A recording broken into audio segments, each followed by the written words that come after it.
Now the daughter, so we here, the daughter, we here. The angels in the outfit, GG's, the daughters, hyenas, scuba divers, learn from scuba Steve was criminal, yeah, I rock Luther King X, don't forget the Kennedy doing his minimum mantra here on YouTube, the dollar. We conducting ourselves in the most righteous, GG's, you hurt, life's what you make it, you can't love it, you can't hate it, it's gonna be simply what you make it. You hurt, we on that time and done. We on that time and done, daughters.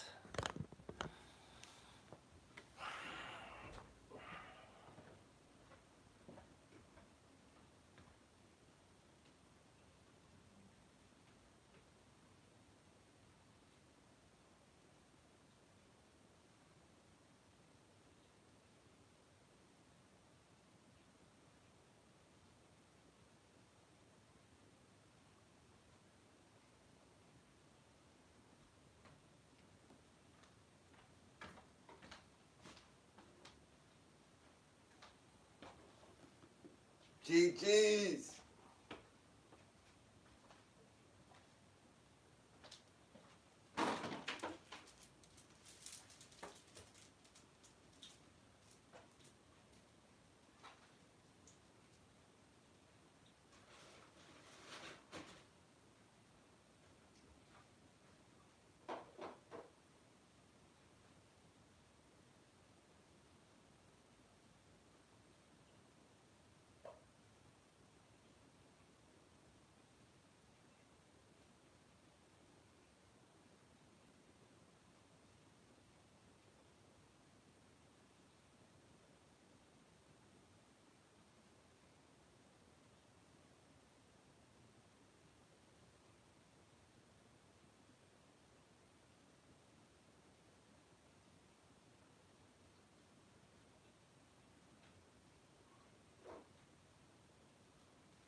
We on that time and GG's, the daughters, hyenas.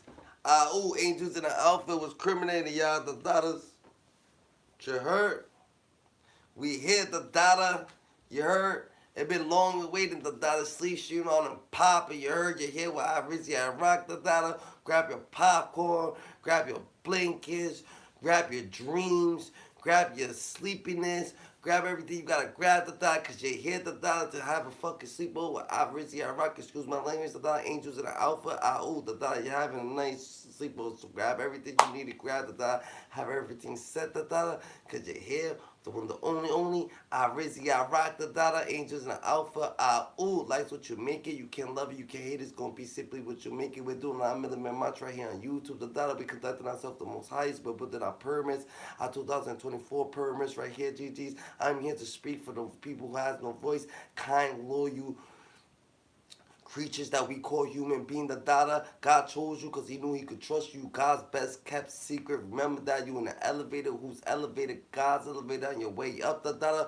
Don't allow the hate to overcome what you got going on, the daughter. Life's what you make it. Come on, let's hit the notification bell at the top, the daughter. Double subscribe side screen. Let's comment down below, the daughter. Let's get it, GG's, the daughters, hyenas, the daughter. This traditional living. This how we standing on business, the daughter. You heard? Life's what you make it, bros. You heard? They don't ask you life got meaning, so act like it, the daughter. We're not losing sleep from nobody, the daughter. You hurt. Let the evil fight the evil. We evil, the daughter. That's what they doing. So you know what I'm saying. At the end of the day, they gonna think so. We on that time and GG. You heard? Ooh, ski. You heard them daughters? Double tap that screen, the data, hit the notification bell, the data, so you can see us on a daily. You heard, life's what you make it. You ain't gonna be able to love it. You ain't gonna be able to hate it. It's gonna be simply what you make it, GG. And that's just what it is. We on timing. We on timing. People, I Rizzy, I rock the data, you heard. That's a motherfucking fact. Hey, yo, no Diddy. Hey, yo, no Diddy. We ain't on that Diddy shit, GG. We ain't on that Diddy shit, the data. The first what we doing, the data, yeah. We always gotta grab, you know what I'm saying? We gotta grab the garlic bread. Y'all know about the garlic bread? Have to have the garlic bread on dead of that. You know what I mean? Know what I mean, Jelly Bean? Alright. So this is what we on today. This is for dinner. For dinner. This was for dinner. We on that, the dada. With the little garlic bread, the dada. With the cranberry ginger ale. And you ain't know without the cranberry ginger ale. The cranberry ginger ale hit different, you heard? That's a fact, though. You heard? That's a fact, though. It looks great. Thanks. Thanks. Thanks. I appreciate it. So, you know what I'm saying? Usually people make the spaghetti, but nah, we couldn't do the spaghetti, da-da-da. We couldn't actually do the spaghetti. So, you know what I'm saying? You know what I'm saying? Bam, bam, wham.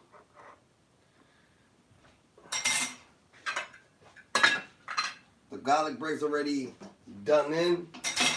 You know what I'm saying?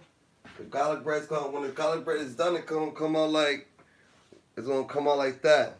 When the garlic bread done, it's gonna come out like that. Da-da. We've been on and waiting for you heard, we've been waiting for this, da-da. They thought we was done with it. Nah, sleep stream marathon going on. GG's, da-da, Aida, we ain't losing sleep. Don't never lose no sleep. Don't let nobody make you lose no sleep. You standing on greatness. Life's what you make it. You can't love it, you can't hate it, da-da. You heard? Explore, go out, have fun, come back, sleep, energize, stay righteous. You heard? Life's what you make it. We having to sleep right here. Go grab your blankets, go grab your popcorn, go grab your little eyelids. Mine says do not disturb, so don't disturb our lives, you heard?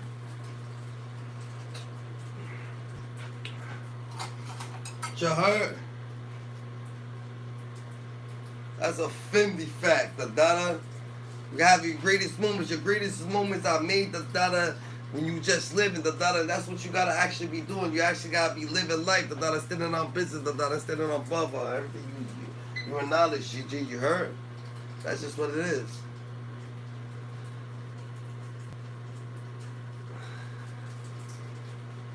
We trying. Oh, that shit almost got us, GG. Bam. You heard? Bam. Where's that garlic bread, Dada? Where that garlic bread at? Where that garlic bread at? Bam, Dada. Bam. That's what we on. Just throw that right there. Throw that shit right on top, Dada. Throw that shit right on top, Dada. Throw that shit. You know we gotta have the, I don't know what type of ginger ale you sipping, but we got the, you know what I'm saying? We gotta sip that cranberry ginger ale, Dada. You guys said, how y'all doing? Hit the notification bell up top to get acquainted with us on the daily, da-da. If this is cute to you, da-da, you gotta see me on a good day, you heard?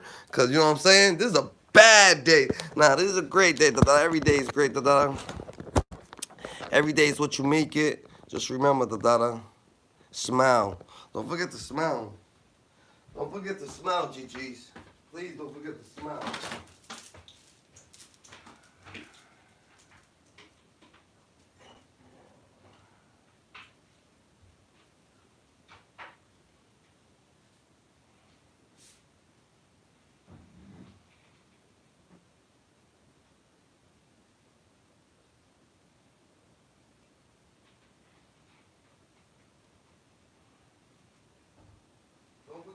Smile and live. Come on, we're having a sleepover. We need everybody to stay right here. We need everybody to get their blankets, get their favorite stuff in. We'll go get the people that they're gonna be staying with.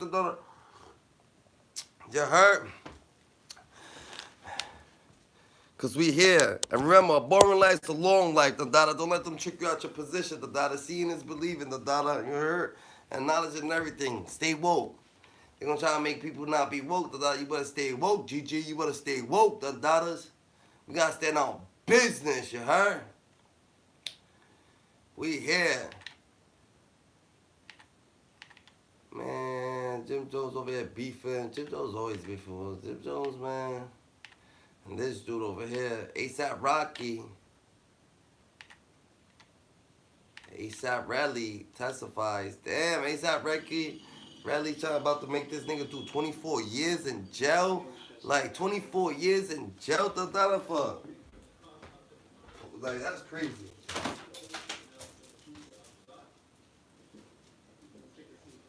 They want ASAP to go down. Like, they actually want ASAP Rocky to go this down to the grizz down.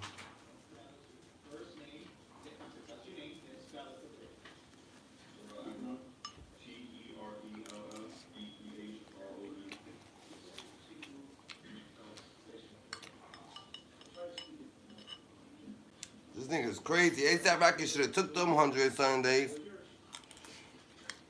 Unless you know something we don't.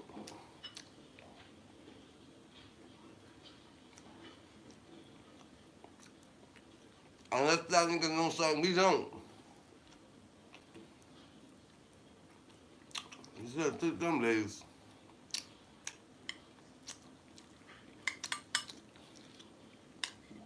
Hey, it's Christmas every day, Dundada. Where I rocks at, it's Christmas every day.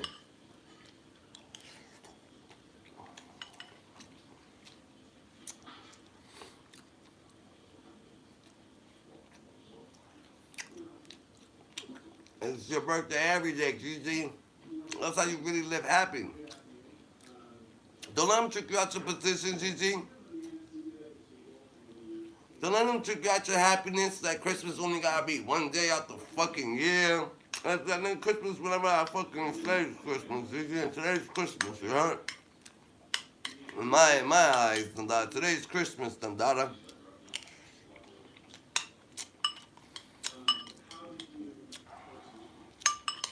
Beautiful. It's beautiful to be happy, GG. Like, that's one thing for sure. Just be happy and smile, bro.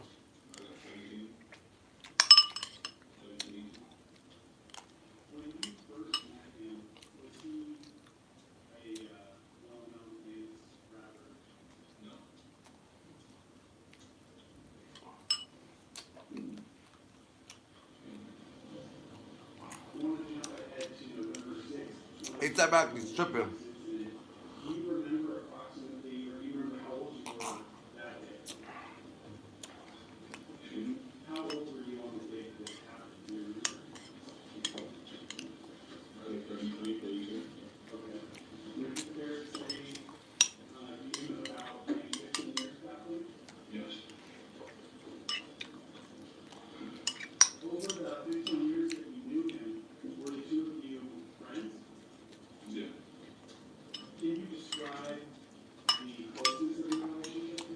ASAP Rocky should have just paid the nigga. About 15 years.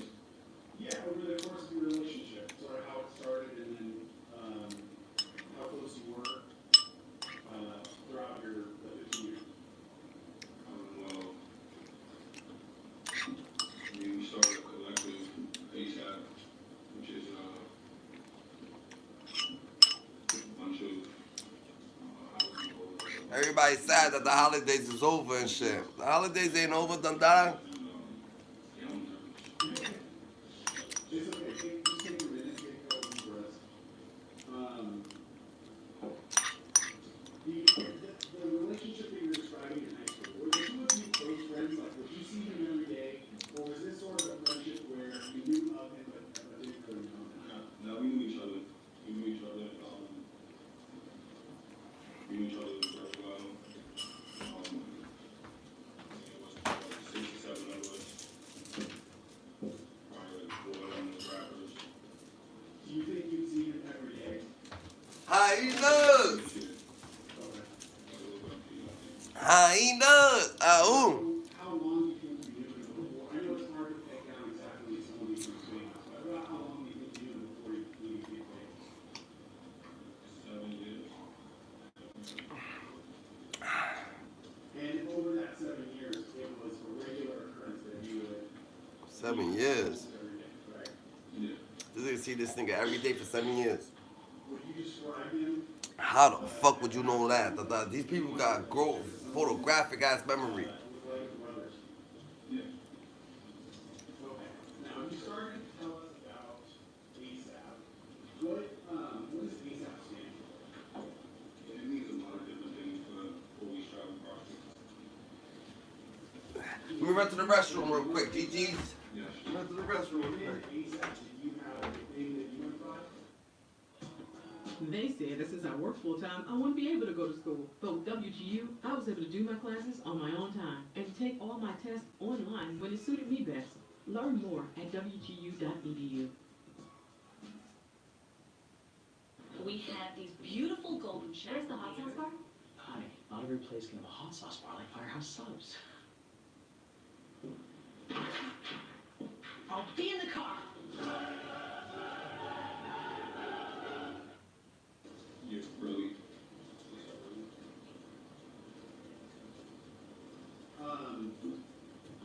Was that something that started when you were in high school? Yeah. What year of high school do you remember? Like, were you a junior or senior?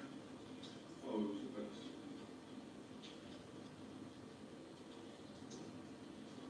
Did you know someone by the name of Elijah Lane? Yes. Was he also a member of ASAP? Yes. Did he have a nickname that you went by in ASAP? ASAP Hills. I'm gonna have to work my day. What?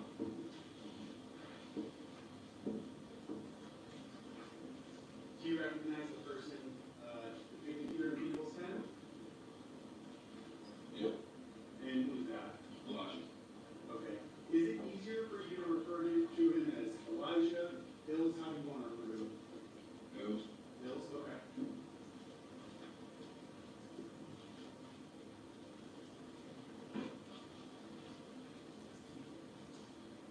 Was he one of the kind of original members of ASAP? Yeah. How would you describe for the jury your relationship or your closeness with Elijah or Hills? I mean, it was pretty good up until the incident. Would you, up until the incident, would you have considered him a close friend of yours? Yeah. Was he someone that you would talk to on a regular basis? Yeah, I talked to him the night before. I was at his crib, his house actually. Okay. Is it fair to say, kind of up until the day of that incident, you've known him maybe approximately 15 years too?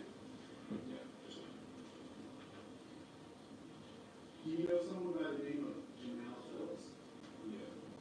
And is he also a member of ASAP? Yeah. What, if any, nicknames does he go by? He's a close. Next.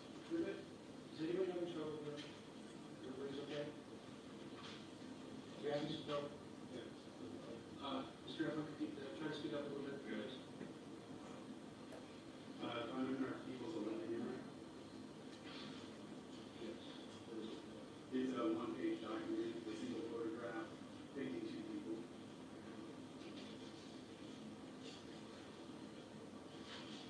Mr. Efron, showing you the person on the left in this photograph, do you recognize who that is? Yeah. Who's that? Jamal, Chloe. And kind of like the same question with Hills, what's the easiest way for you to refer to him? I was never really that cool with him. No, I mean, as we're talking about the different people involved in this, how do you want me to refer to him? Do you want me to call him Chloe? Do you want me to call him Janelle? Chloe. Okay, Chloe. And the person who's next to him in this photograph, do you recognize that person? Yeah, that's Rocky. All right.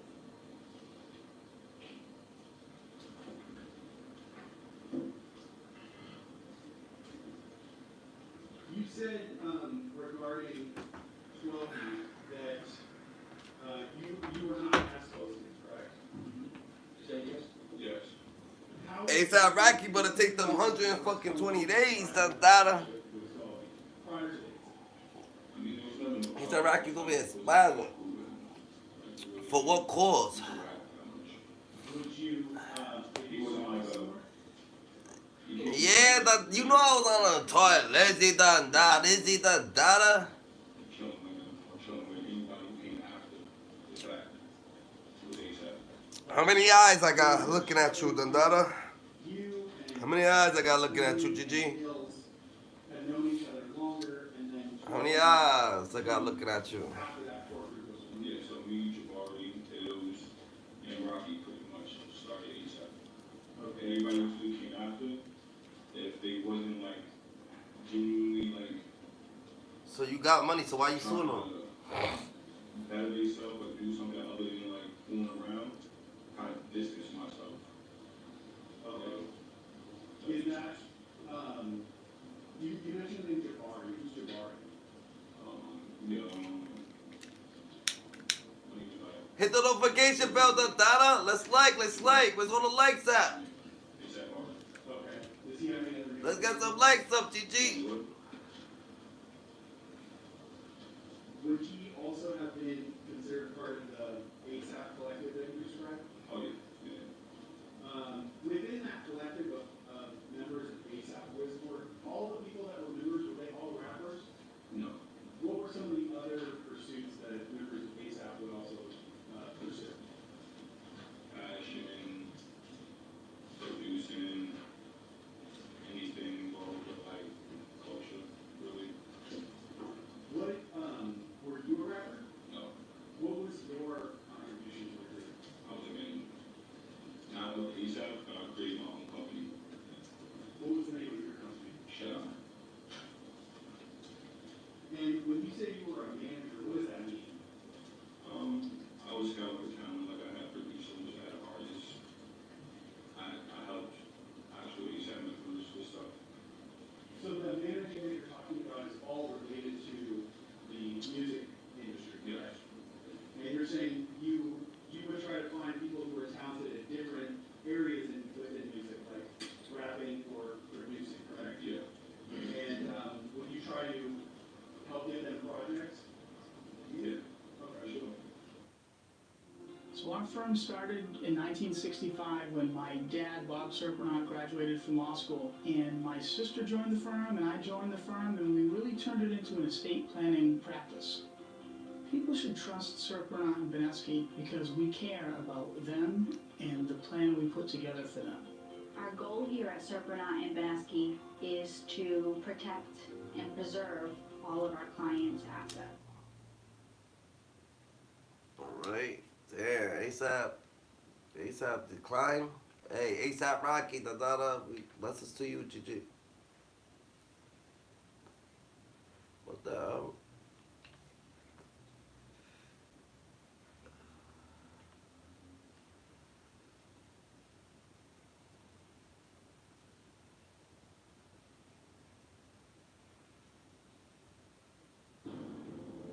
This is the best document that's been leaked. What is in this book is, I'm going to say, shocking.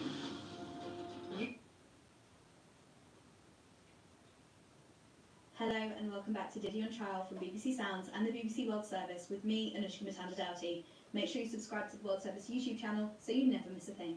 So Sean Diddy Combs has been held in the NDC Brooklyn, the Metropolitan Detention Centre, since September. He's there on charges of sex trafficking, transportation for prostitution. What the hell would be?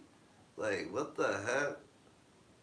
Hello and Like, and they would just let that shit be. I cut my dog and I would have grabbed the sword in my fingers. That's the 34-year-old victim who remained remarkably calm moments after just having 4 of his fingers sliced off. He was just standing there like smoking a cigarette in the deli with his fingers cut off. Surveillance video shows it unfolding Friday in the Bronx around midday. The victim's pit bull appearing to be playful with another dog, neither on a leash. Police say the suspect was upset over the animal's behavior and suddenly pulls this machete from his waistband and starts swinging.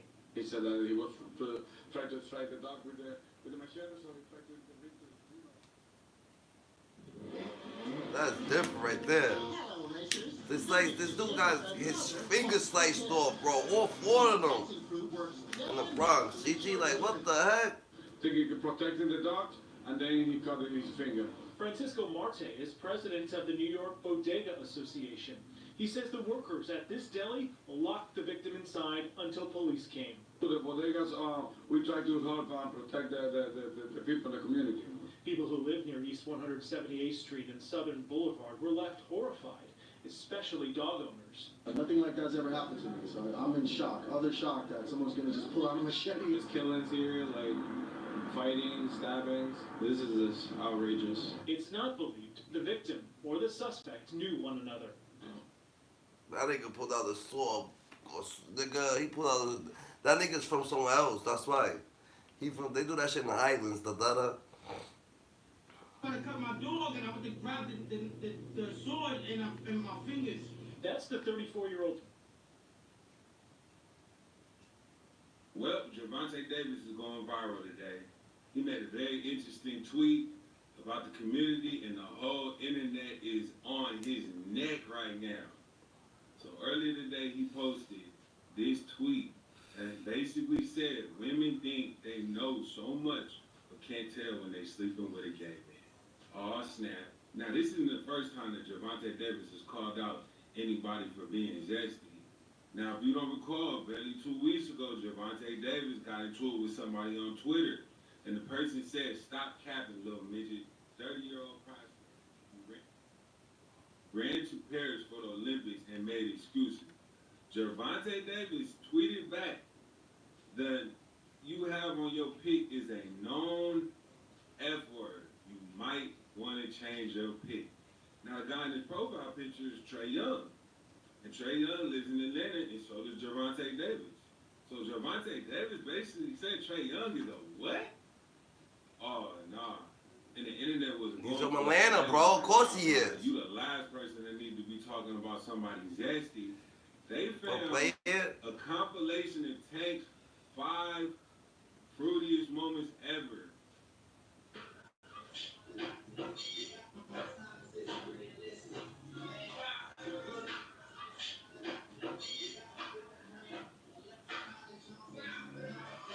Tank, that is wild. What are you doing, bro?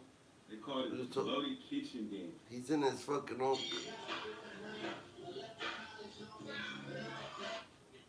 I'm not gonna rob something. Y'all know me. I'm dangerous.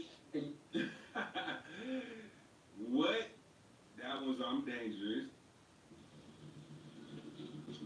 I don't get it. I honestly don't get it. Count 2 carries a sentence of 5 to 20. Count 3 carries a sentence of 5 to 20. Your Honor.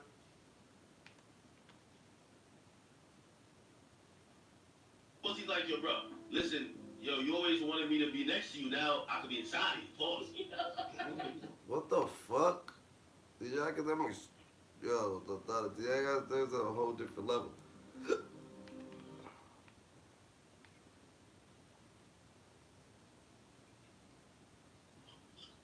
Shortload.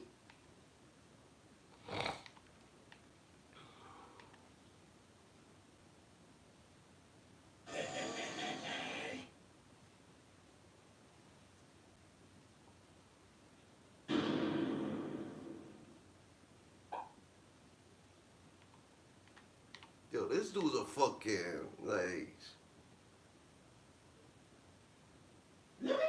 That nigga a fucking Reggie Wright, there's something about that dude, like, he's a fucking, I swear to God. Let me tell you something. I'm done with the church.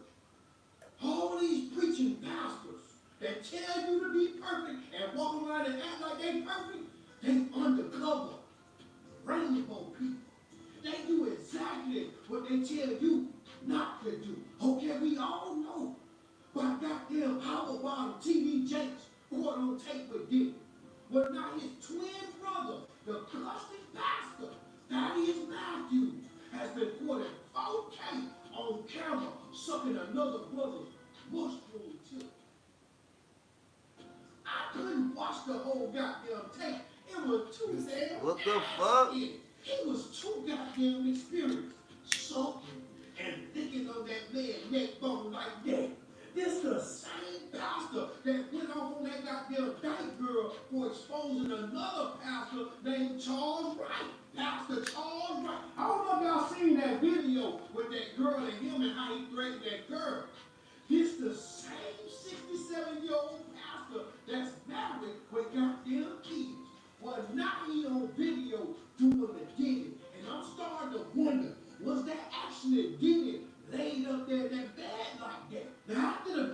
came Was it Diddy? I mean, yo,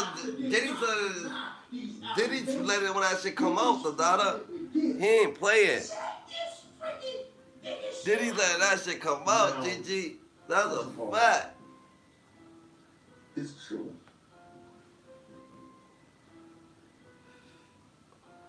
It was one of them freaking sessions that we were known to do. I done heard enough. Cut that shit, I done heard enough. That cussing pastor video made my goddamn stomach turn, y'all. I didn't know these old ass people in their 60s and 70s still freaking digging. They're nasty. Y'all got to see this shit. This the same damn pastor that dragged the rainbow community publicly online. Y'all got to go and What's good, GT? That is Matthew's video. I'm Hyena. Cause if I play it on my channel, that band. I'm Hyena, GG. Going out and playing the video, I said, I played it for my girl.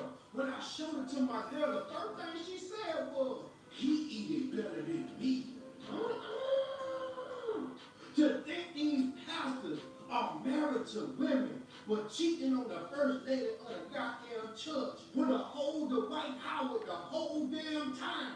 Something wrong, these pastors have lost their goddamn mind. I was wondering what happened to his old ass. Yeah, where the pastor? But they put that shit out. Diddy ain't play. He's like, yo, TD Jakes next. The daughter. Or maybe TD Jakes did it. I put my brother out there, take this shit off me. But he's tweaking.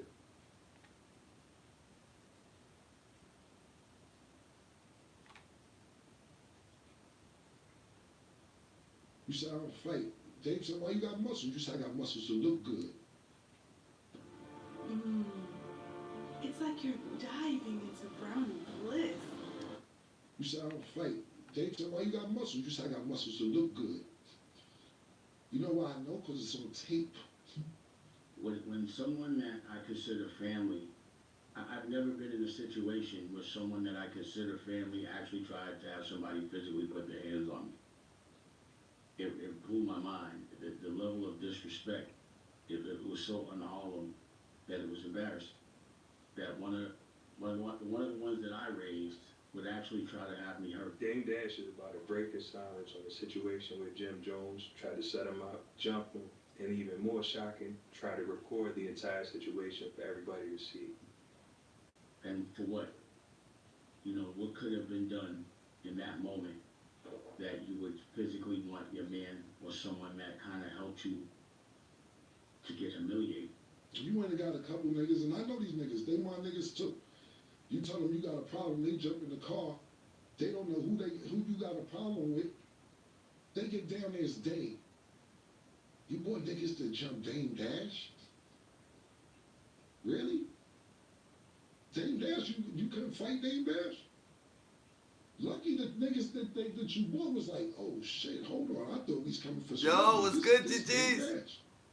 But Dame ain't no sucker. Dame was ready to fight all three of y'all. And then when Dame ain't realized, what Dame realized the other two niggas wasn't doing, he said, I want to fight you. You said, I don't fight. Dame said, why you got muscles? You said, I got muscles to look good. You know why I know? Because it's on tape. Did I put the tape out? Did I tell niggas, yo, put that tape out? Because Dame was stunned. Dame said, yo, get the fuck off my block. Them niggas ain't about to do nothing. Dame was in downtown on Orchard Street acting like he was in Harlem and told niggas, go get the fuck off my block. I told niggas, don't put that tape out, man. It ain't worth it. It's this classic tale. It's always the friends that end up hurting each other the most. It's always your best friend. It's always the people you put on. And it's just, to me, systematically, it's been the behavior pattern within our culture is the people that we help the most and love the most and grew up with or the coolest with, supposed to be your best friends, are usually the ones that hurt you. It's always like that. Dame's about to drop a couple of jewels on the way he wanted Dipset to move the entire time. Perhaps if they did, things would have turned out a bit different. And, you know, for me, civil war is always bad for business. The only people that gain are the people that are being entertained watching that have nothing to do with it.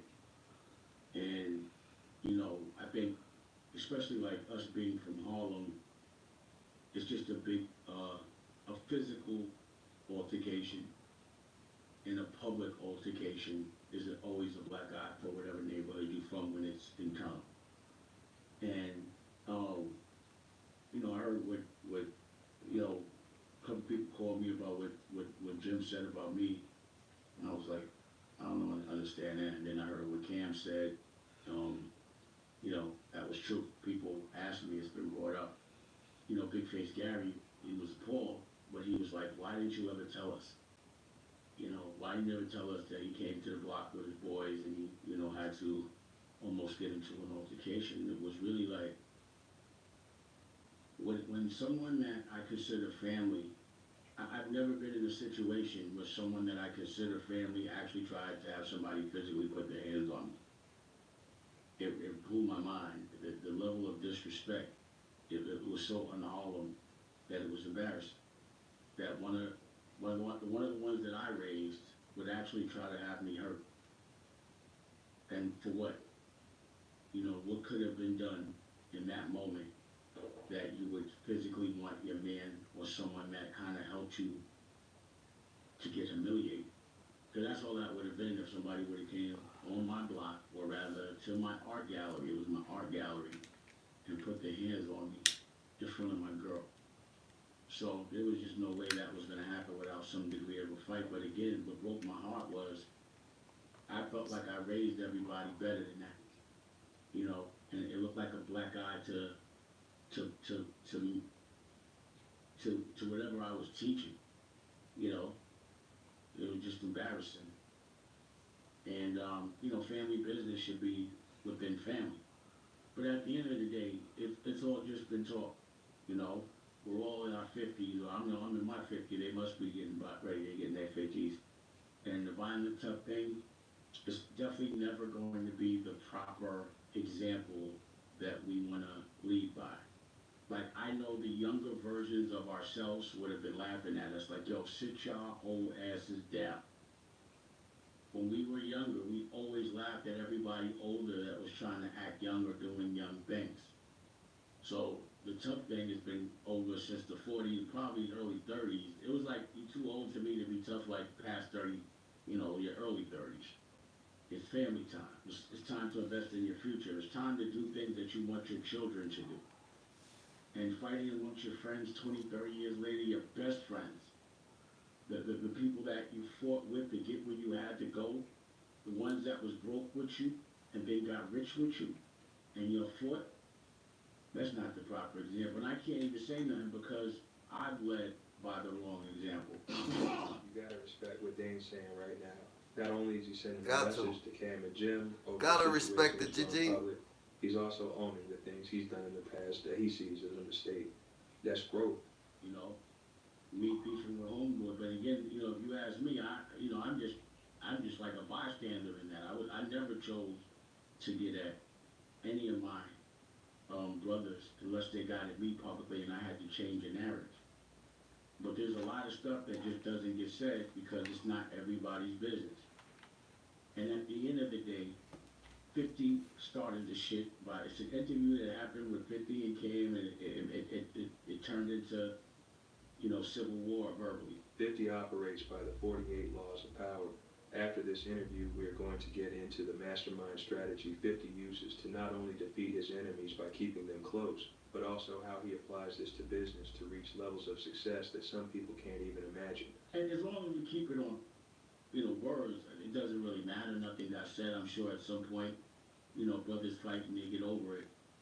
For me, I just was, mind was blown, you know, that he was that confident to think that that could happen, or that the disrespect of our relationship, like, I felt like I had done so much for him, you know.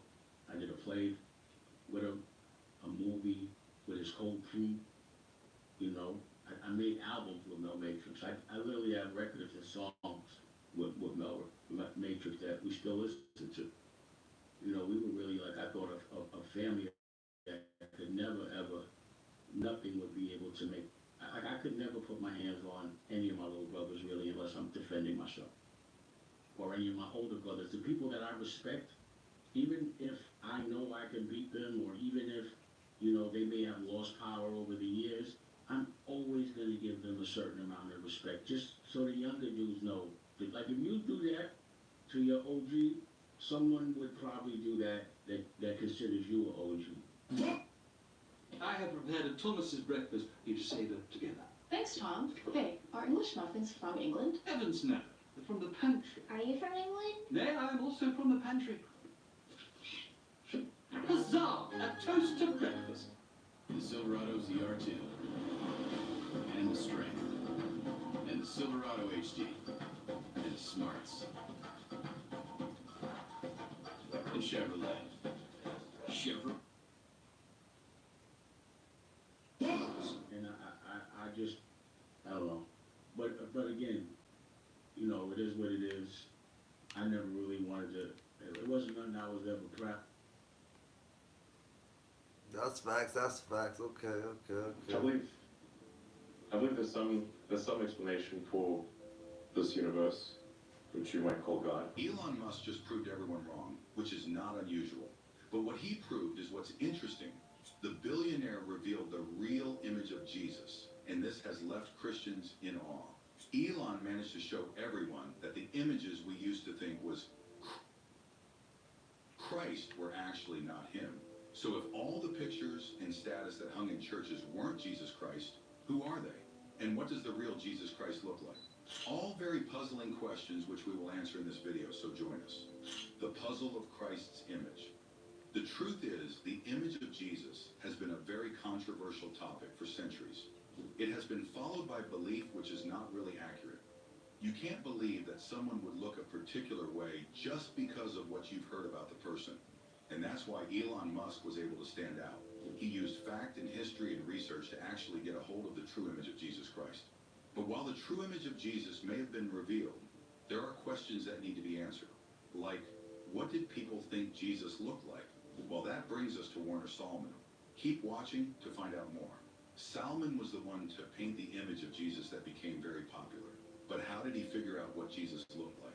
Well, imagine you're holding a picture of someone you've heard so much about, but you've never actually met. That's kind of like what Warner Sallman's painting of Jesus Christ is. It's a famous picture called The Head of Christ, and so many people around. Warner Sallman was an American artist in the 1990s, and he loved creating pictures that felt comforting and familiar. One day he had an idea for a painting that would help people imagine Jesus as someone kind and close to them, almost like a friend they could talk to. He wasn't trying to say that this is exactly what Jesus looked like. He was painting a feeling, a message of peace and gentleness. To make He made mad money. Jesus, Salmon probably thought about what people in his time might find beautiful and noble. He gave Jesus soft, glowing hair and a calm face that looked very peaceful. But here's the thing. Salmon didn't have any old pictures or descriptions of Jesus to work from because there aren't any.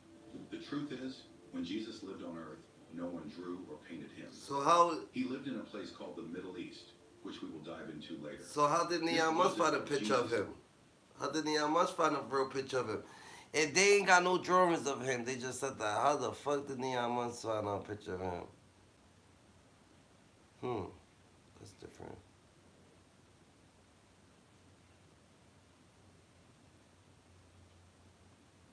Ha! Like a winner. But yeah, I know, but they said Elon Musk found out the real truth, and the Russians gave up true pictures, but they said no one ever, so how the... Likely look like at all. It's like drawing a picture of someone from your imagination and guessing how they might appear, even if it's not accurate. Salman's Jesus looks more like the people from Salman's culture than the real historical Jesus. So why does this picture still mean so much to so many people? Well, Salman's painting became very popular because it was printed everywhere. In churches, schools, homes, and even on small cards people could carry in their pockets. It felt like having a reminder of Jesus that you could keep close. But even though it's loved, it doesn't show the real person. It's like when you imagine a character from a storybook and draw them your way. Your drawing is special because it shows what you feel about that character, but it's not what they truly look like if they were real. But the thought of it is just wild. The thought that something starting out as just an idea in an artist's mind became so popular that it's everywhere at such a time, almost like a favorite song or story everyone knows. That's truly what happened with this image. It spread so far and wide that people began to believe it was how Jesus really looked, even though there's no way anyone could know for sure. In the beginning, when Warner Salomon created the painting in the 1940s, he didn't expect it to become such a big deal. Salomon himself confessed that the painting was a miraculous vision that he received late one night. He was probably going through something because he stated that the answer came at 2 a.m., January 1924, as a vision in response to my... We gotta fix our back. The we'll be sleeping on the floor today. I think today's a floor day. And kind looking, with flowing hair and gentle eyes. It wasn't based on history. Today is a floor day, GG. Actual appearance, but it captured a feeling that having a floor day is you're gonna have to be great. Salomon didn't have to tell anyone it was accurate. The picture itself did all the convincing by being beautiful and calming to look at. The painting became famous very quickly thanks to technology that was just becoming widely available at the time. Imagine a world where pictures could be easy, and then suddenly printing presses could copy images like never before. Solomon's painting was copied over and over, and it started appearing on posters, prayer cards, church bulletins, and even stained glass windows. Churches loved it because it was easy to use, and it gave people a sense of closeness to Jesus. It wasn't about facts, it was about feelings. Wow. So people have been feeling the fake. Whether it was accurate, that's fucked up, bro. Way to see Jesus as gentle. All these churches got fucking a painting of the fake Jesus. It began to feel like it had always been part of the church. Imagine walking into a building. All these chants for no reason. They hitting, but they ain't hitting him. The head of Christ. It became so common that people stopped wondering where it came from. Some churches hung it above the altar, making it a central part of worship, while others used it in Sunday school classrooms to teach children. The image became a kind of shortcut for imagining Jesus. They hit, but they ain't hitting him. People accepted it without thinking much about how it started. That's a fact. The painting became so widespread was how it made that's people feel. Crazy. During All the this mid-20th century, fake. The world was going So through some people tough been praying times, to a including fake wars and Jesus economic this whole struggles. damn time. People wanted comfort and hope, and Solomon's painting seemed to offer that. When you looked at it, it felt like Jesus was looking back at you with love and understanding. Churches used this emotional connection to bring people closer to their faith, and the painting became a tool for teaching and inspiring. It wasn't about whether it was true, it was about how it made people feel. As we stated earlier, people noticed that the painting showed a very European-looking Jesus, with light skin, soft brown hair, and blue eyes. Historians and scholars began to say that this image wasn't just inaccurate, it was misleading. It made people forget that Jesus came from a different culture and background. Yet for many people, those details didn't matter. They didn't see the painting as history. They saw it as a symbol of their faith. It was as though Salomon gave the world something to believe in, to look up to, and find hope. The image also became a part of people's homes, not just churches. Families hung it on their walls, put it in picture frames, and carried small versions in their wallets. Imagine having a picture you look at every day, something that feels like it protects you or gives you peace. That's what this painting became for many people. It was more than art, it was personal. Even though it wasn't based on any real evidence of what Jesus looked like, it didn't stop people from feeling connected to it. Another reason the painting spread so far was because of organizations that wanted to share the message of Christianity. Groups like the Salvation Army and missionaries used the image to help spread their beliefs. They printed millions of copies and gave them away for free.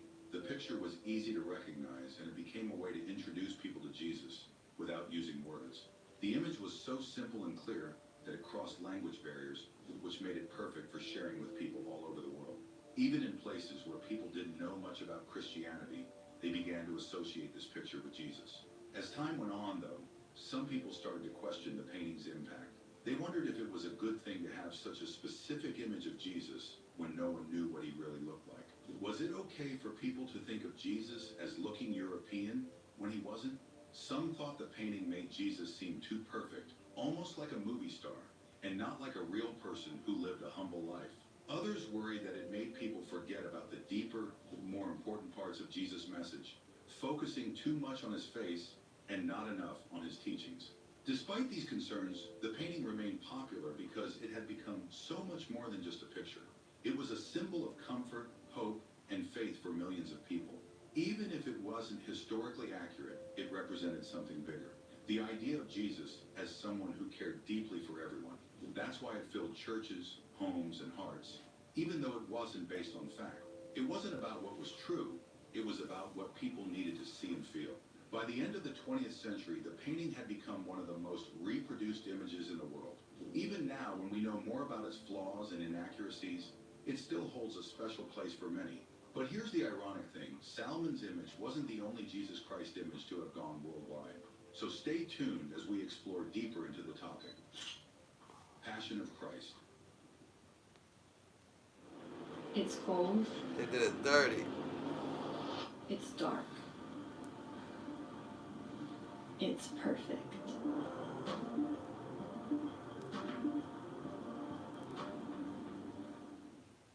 Ladies and gentlemen. Ladies and gentlemen. Ladies and gentlemen. Ladies and gentlemen.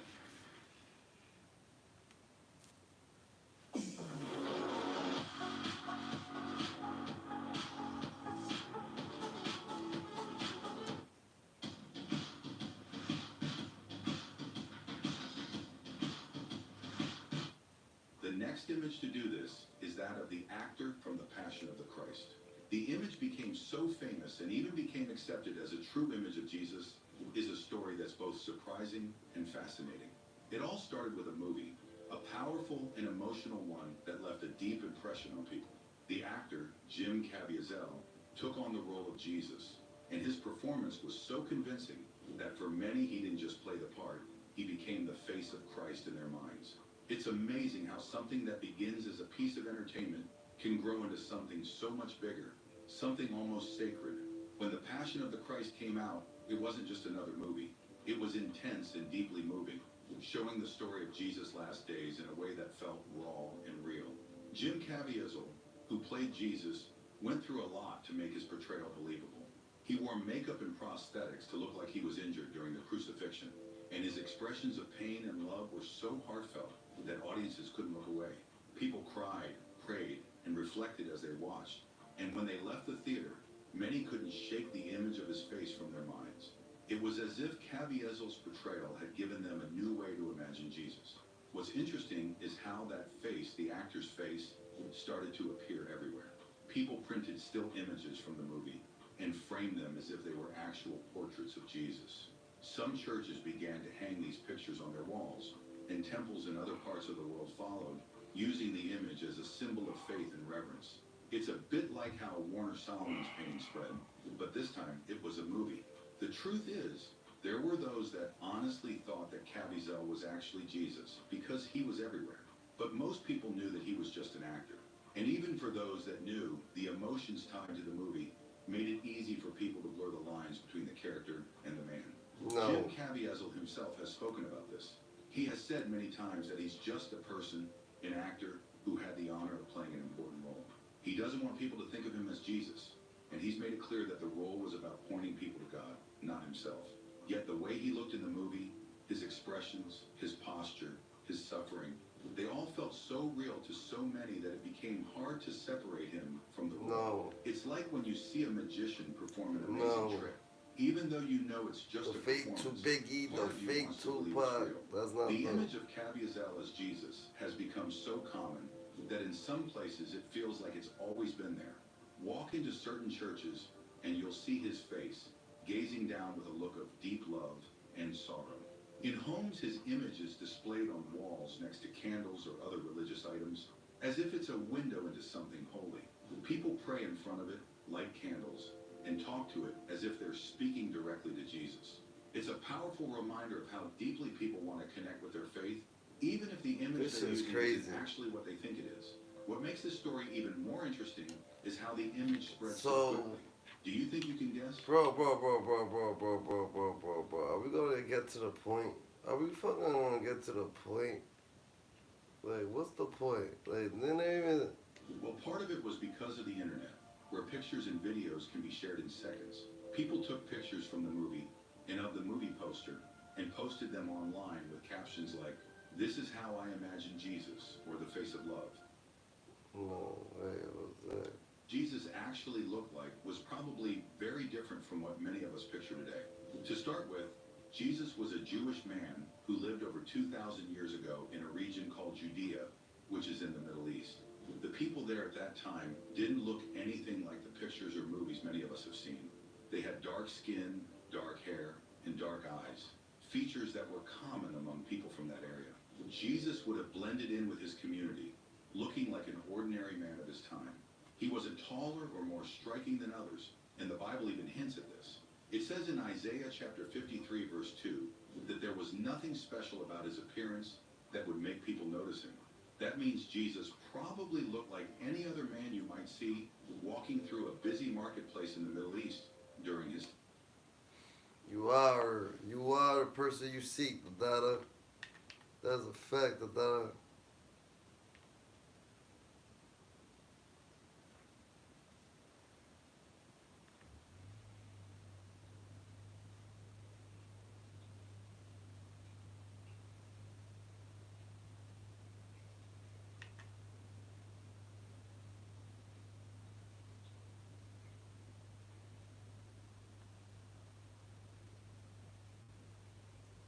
What's up, fam? This your boy Cut to the Chase TV. Be sure to hit that like and subscribe button, and be sure to share these.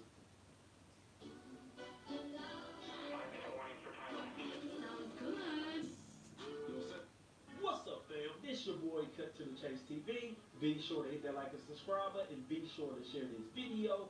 I got some news for you Negroes today. A fifth man was arrested for the murder of Memphis rapper Young Dolph, and the moment the news hit the internet, everybody began celebrating. Everybody got into victory formation. Everybody shared the same sentiment that justice has finally been served. Well, that celebration was cut short because it is now being reported that the suspect was released from jail and charges are now dropped. His name is Shondell Barnett. Now, if you guys been watching my channel, if you guys been keeping up with the Young Dolph case, that's a name you are very familiar with. So let's start back from the beginning. Straight Jaw was arrested in Indiana for the murder of Young Dolph. And when he was arrested, it was another guy taken into custody with him. That's Shondell Barnett. Straight Jaw was booked for the murder of Young Dolph. Shondell Barnett was booked for accessory after the fact. Police alleged that Shondell Barnett supplied Straight Jaw with a vehicle. He gave Straight Jaw money. He was helping them evade police. And they said he was the middleman talking to the other killers about payments. So Shondell Barnett was deep in this case. They arrested him on the accessory charge, but mysteriously he was released just 2 weeks later and he disappeared off the face of the earth. Don't believe me? Just take a listen to this news clip. Let's go. Big questions surrounding the whereabouts of Shondell Barnett, a suspect connected in the murder of popular rap artist Young Dolph, who, as you'll remember, was shot dead in November on Airways Boulevard. Barnett was arrested in Indiana along with the accused triggerman Justin Johnson and charged with accessory after the fact to first-degree murder. WRD's Alex Coleman reports Barnett was supposed to have been extradited back to Memphis, but his name isn't showing up in the court system, and we found out why. January 11th in Brazil, Indiana, authorities captured Justin Johnson, wanted for the murder of Young Dolph, along with Shondell Barnett. Now, you guys remember that photo? Because y'all remember where Straight Jaw was trolling? He was releasing diss songs about Young Dolph. He kept taking pictures from and money. So we was under the assumption that Straight Jaw was another dude that was arrested with him. This for Dolph. And that is home. Please, this is for Dolph. Because for you to throw your freedom on the line for Straight Jaw after he's involved in a high-profile murder case, he's online trolling the police. How stupid can you be? So this got to be some type of lover's quarrel. Y'all remember that? Well, come to find out, that was Shondell Barnett. And they charged him with accessory after the fact. They booked him, and they released him 2 weeks later. So we kept looking into his background. Who is Shondell Barnett? We got to tell y'all guys who he is, and it's going to shock a lot of you guys. But let's continue. The following day, at a multi-agency press conference, Barnett's arrest in connection to Johnson was announced. Shondell Barnett is a person who we believe was providing assistance to Justin since we've been looking for him. And he now faces charges of accessory after the fact to first-degree murder. So that's when he was arrested with Straight Jaw initially for the murder of Young Dolph. We got the name Shondell Barnett. You know how the internet detectives do. We get a name, we get a face, we start doing our homework, and everybody started researching Shondell Barnett. Who is he connected to? We found out he was Straight Jaw cousin, okay, but it's got to be a little bit more deeper than that. And then we found out he was allegedly connected to black youngsters. It's pictures on the internet of him with Black Youngster. It's pictures of him on music videos with Black Youngster. Take a look at this music video right here. Boom! That's Shondell Barnett with Yo Gotti affiliate Black Youngster. They had a music video shoot. They got the straps. And some people said that's not Shondell Barnett. Some people say that's Shondell Barnett. I think that's Shondell Barnett. Yes, he looks different because that's 5 years earlier. Y'all know how street dudes age. They don't age like fine wine. Them niggas age like milk. 1 minute you can see a street dude. He look like he keeping himself up. He got a nice little vehicle. He got a nice little shirt on. Then it could be a year later you see him. His teeth missing. The hairline further back. He ain't got no vehicle. The street dudes live day to day. They live month by month. 1 minute they can be doing good. The next minute they can be doing bad. Because they only one argument away from losing everything. And they argue with that girl. They kick them out. Take the vehicle. Call the police on them. Burn their clothes. So it's like that with street dudes. I think that's Shondell Barnett. But that's him in his younger years. No doubt he aged hard. But that is Shondell Barnett. That's what I think. Where is he? Where's the other one? Where's the new thing? He was let go. He disappeared off the face of the earth. It had a lot of people wondering, where is Shondell Barnett? Did Yo Gotti allegedly get him whacked? Did Black Youngster get him whacked? Is he still alive? Everybody was saying that type of stuff. All of a sudden, Shondell goes on IG Live and let everybody know, I'm here. I'm who y'all looking for. I'm him. I ain't running from nobody. Take a look at this IG But he was on a Live. bracelet, nigga. That's one thing for sure. Struggling to keep up with posting consistently on YouTube and getting less views than JB, fucking, he was on a, yo, done. You can't. Tell your friends, tell your best friend, and your best friend, your women, and your pappy, and your everybody. Y'all get there. Tag everybody. Y'all get here, man. I'm sick of motherfuckers talking about that. Trying to look like Friday. You got the Friday.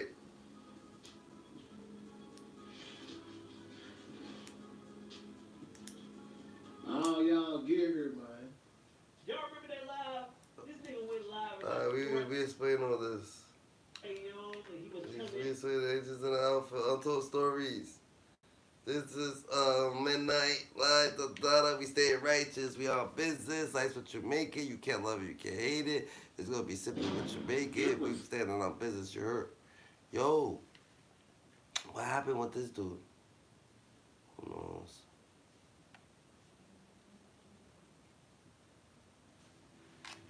Who knows, done? Who knows? Who knows, done? Who knows? And how the fuck? That's how you know this shit.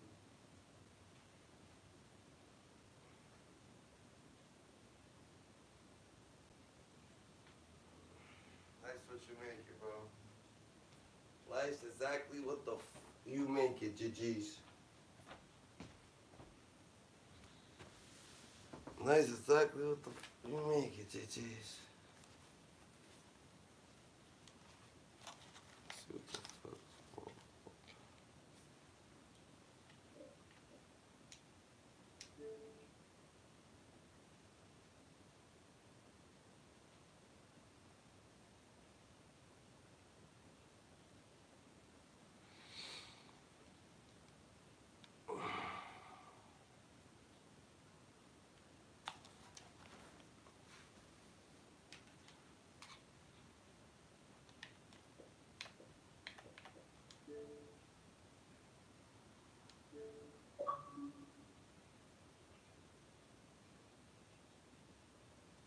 I've been living on some different shit.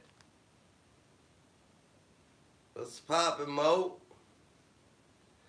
Mo, my nigga Mo. Sound like you already losing.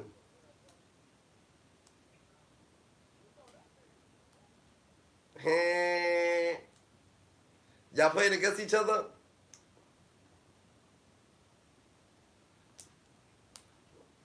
Oh shit, so you losing, Mo? Alright. Alright, Mo. Alright, Mo.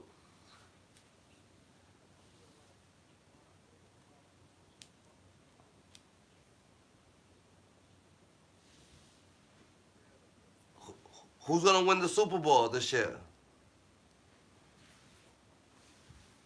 Who, nigga? Who?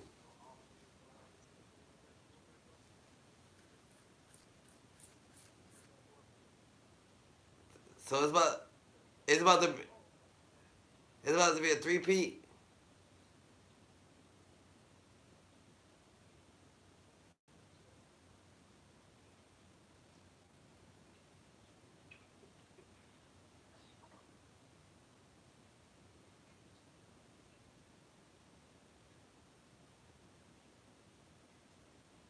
Yo, TZ, what's good? Why you so silent? Daughter TZ's there? Oh, he ain't even there. What's up, TZ? YT, what's up with that nigga? He been quiet lately, Daughter. What's up with that nigga? He got the beef with me or something? Hey, yo, Tiz, what's up? Nigga, I ain't do nothing to you, nigga.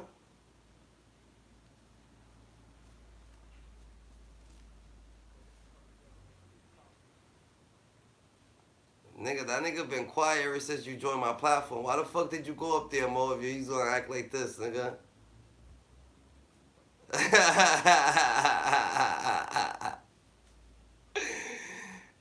Why the fuck you go up there, Mo? I don't talk shit to this nigga. The fuck, nigga? He mad at me cause him and Friday got into it. Like, what the fuck? That's between you and Friday, nigga. You know what I'm saying? Nah, he been silent ever since him and Friday got into that little...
Let's go, Eagles. Let's go.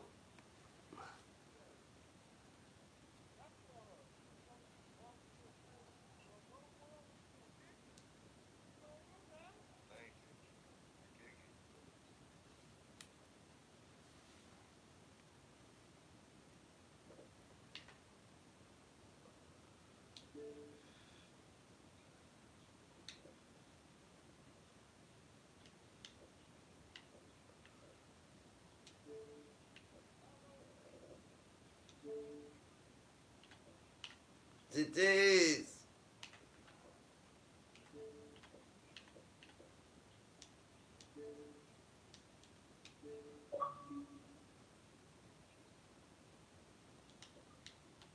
Ron Jizzle, my nizzle. Tripping on, GG. Ain't shit. Just chilling, taking it light. What's up with you, done? Alright, so we gotta talk about this.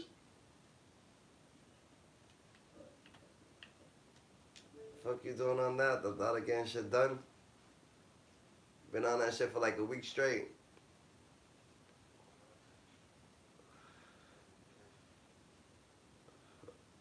I feel it.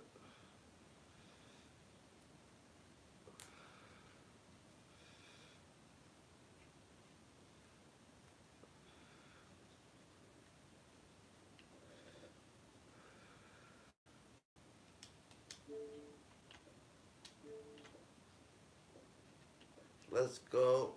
Let's go. Let's go. Let's go.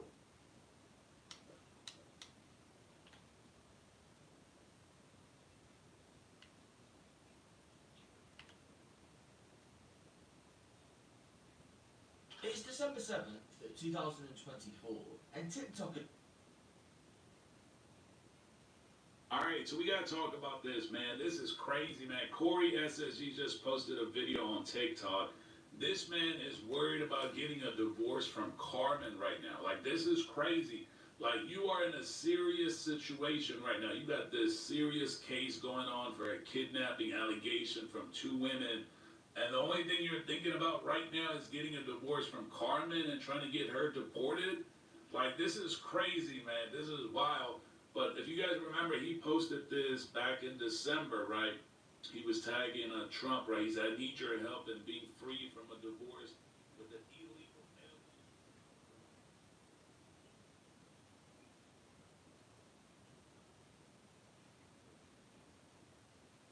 Why the heck you let her come all the way up, bro? This, I mean, not that, but why the, like, I don't know, man. That's, like, these niggas gotta get this shit. Cause why the fuck would you?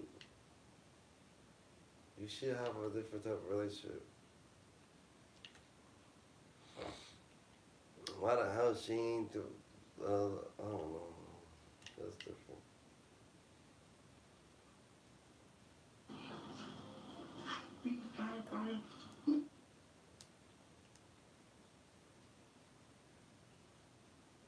Bro, do y'all realize we still not even 30 days into the year yet?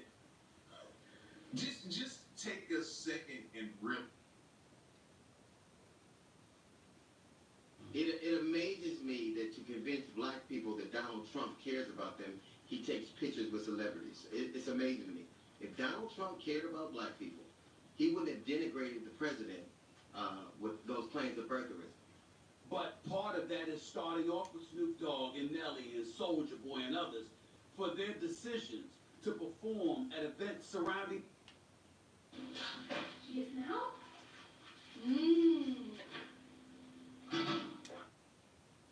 The inauguration.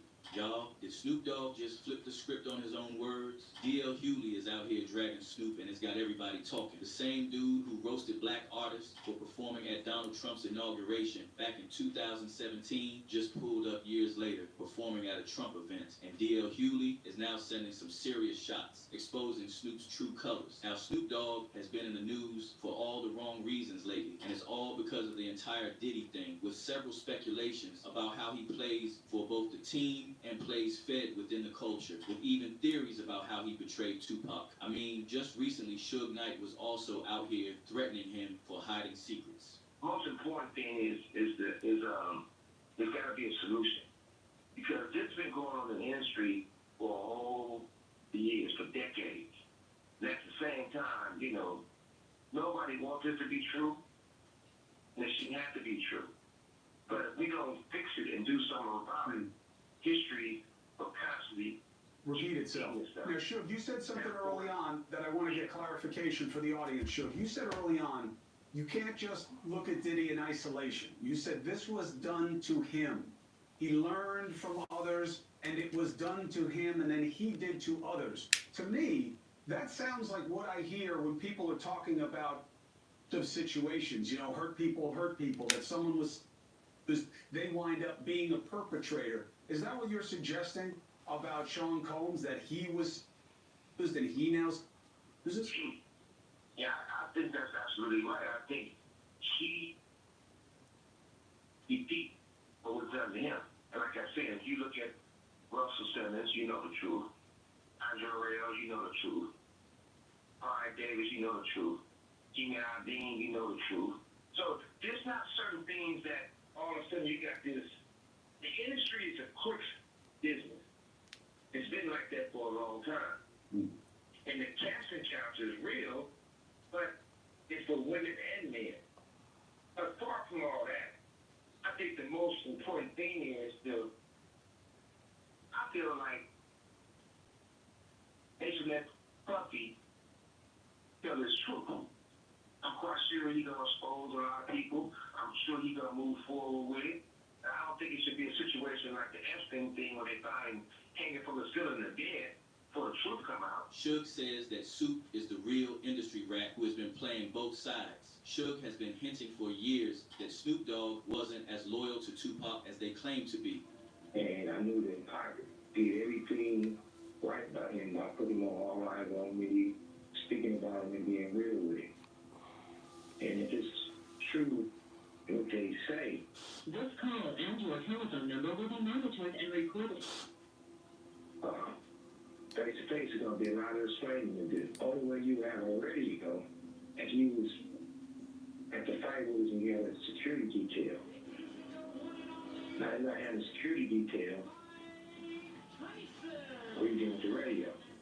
Suge Knight didn't stop there, calling out Snoop for lying about the hospital visit after Tupac was shot. Snoop had always said that he got kicked out of the hospital trying to see Pac, but according to Suge Knight, that never happened, and Snoop never even showed up at the hospital. And Snoop's recent actions, people questioning his motives. So Snoop Dogg, Nelly, and Rick Ross hit the stage at one of Donald Trump's inaugural balls, and people were not feeling it. Social media was on fire with fans dragging these rappers for even showing up to the gig. Like, how you gonna perform for someone whose fan base probably doesn't even rock with your music like that? Nah, chill. I'm not performing. I am in Washington, D.C. right now, but I'm not performing. It's a private vibe I'm doing with my brother Snoop Dogg.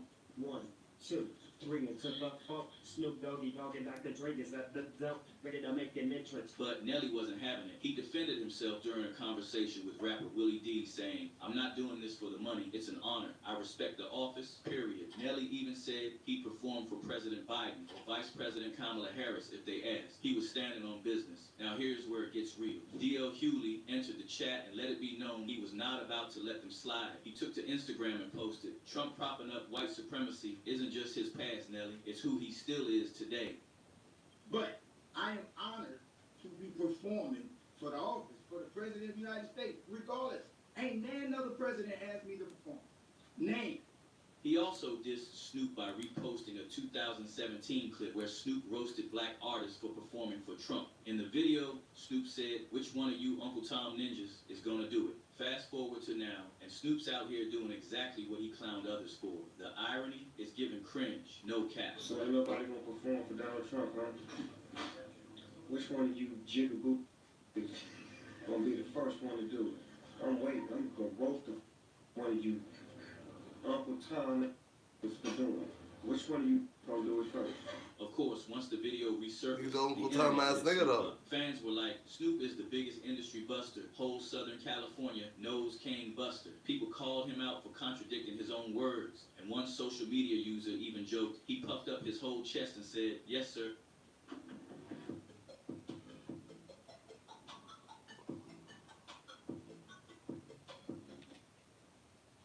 Sir, I'll dance for you, sir. Here's the thing. D.L. Hewley has been calling out black artists and comedians for siding with Trump for years. Back in 2017, when Steve Harvey visited Trump Towers and announced plans to work with Ben Carson, D.L. went off. He posted on social media saying, "It amazes me that to convince black people Donald Trump cares about them, he takes pictures with celebrities." D.L. didn't stop there. He added, "If Donald Trump cared about black people, he would not have denigrated the president with those birtherism claims. He would not have stoked racist fears." D.L. even questioned why Trump was using rappers, comedians, and athletes to represent the concerns of the black community. "You'd rather see us run the ball than run the country," he said. DL's message was clear. He wasn't buying the photo ops, and he wasn't about to stay silent about it either. Fast forward to now, and it looks like history is repeating itself. So why did Snoop, Nelly, and Rick Ross take the stage? D.L. Hewley had some theories. He said it's all about power. According to D.L., Trump's team wanted performers who wouldn't scare the white folks. He even pointed out the lack of black faces in the audience, saying, "Some of us were in the house while most of us were in the fields." Jose, man, when you playing the win tonight, man, you shot us in the mosquito. That's that crypto, see? They got a real crip up in the crypto ball. Bang, bang.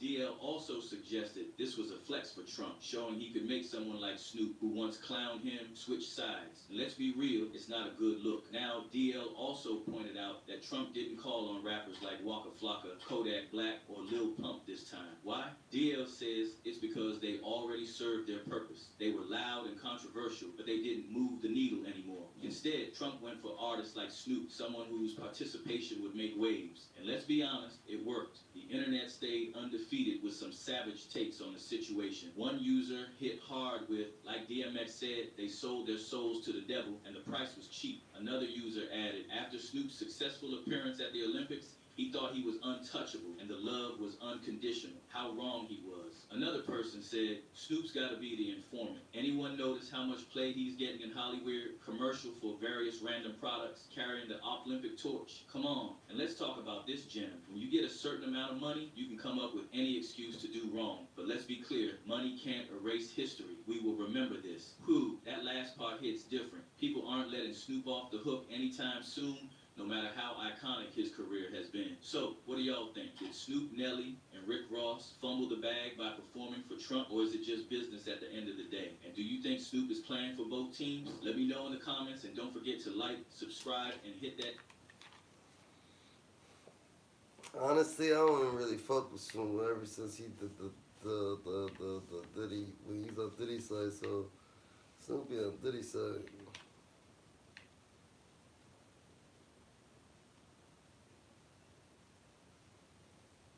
It's January 20th, 2025, and Donald Trump has just been inaugurated as the 47th President of the United States.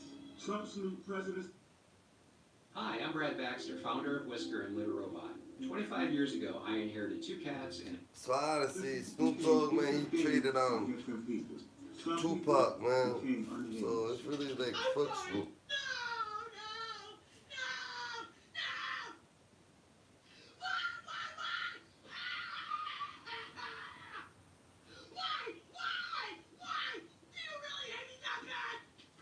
But for over the 1,500 people that rioted at Capitol Hill, they got clemency. The clemency granted to the rioters is what gives this inmate of one of the most dangerous prisons in America hope that he would become a free man. A man who is serving not 1, but 2 life sentences. A man who once terrorized and terrified the streets of Harlem and New York as a whole. The same man that a judge once stated that their crimes were astonishing in their breadth, duration, and intensity. I'm talking about the one who was once the most dangerous man in hip-hop history, James Rosen. Now, most of you might be asking, why would President Trump ever release... Nigga, you too. Well, you wavy? He did it once before. You wavy? He actually granted Henry clemency toward the end of his first tenure. It just... You need to drink some water, nigga. What's goody, Nicole? Who's in here? That on December 18, 2021, Trump told NFL legend Jim Brown, hey, let's get this guy home for Christmas, referring to Henry. And this time, he might be able to grant Henry We chillin', his Gigi? freedom. And if Jimmy Henchman becomes free, that just might create a What's lot poppin', of Dada? for one person, 50 cents. How you look at it? Look, I'm from Southside Jamaica, Queens. I don't like Supreme. Smoking I don't up? like criminal. But he lived the way Got he to, actually GG. projected himself. His lifestyle is consistent. I It's true. feel it. He never ran on nobody. Just like that. You see what I'm saying? And Jimmy's a different kind of guy. Yeah. Huh? He saw the last 10 years of What's good? in New York City. 10 minutes. The DA said, hold on, chill out. He stop, said what? Stop. Boy, you gonna make like that? I don't get work. Mm-hmm.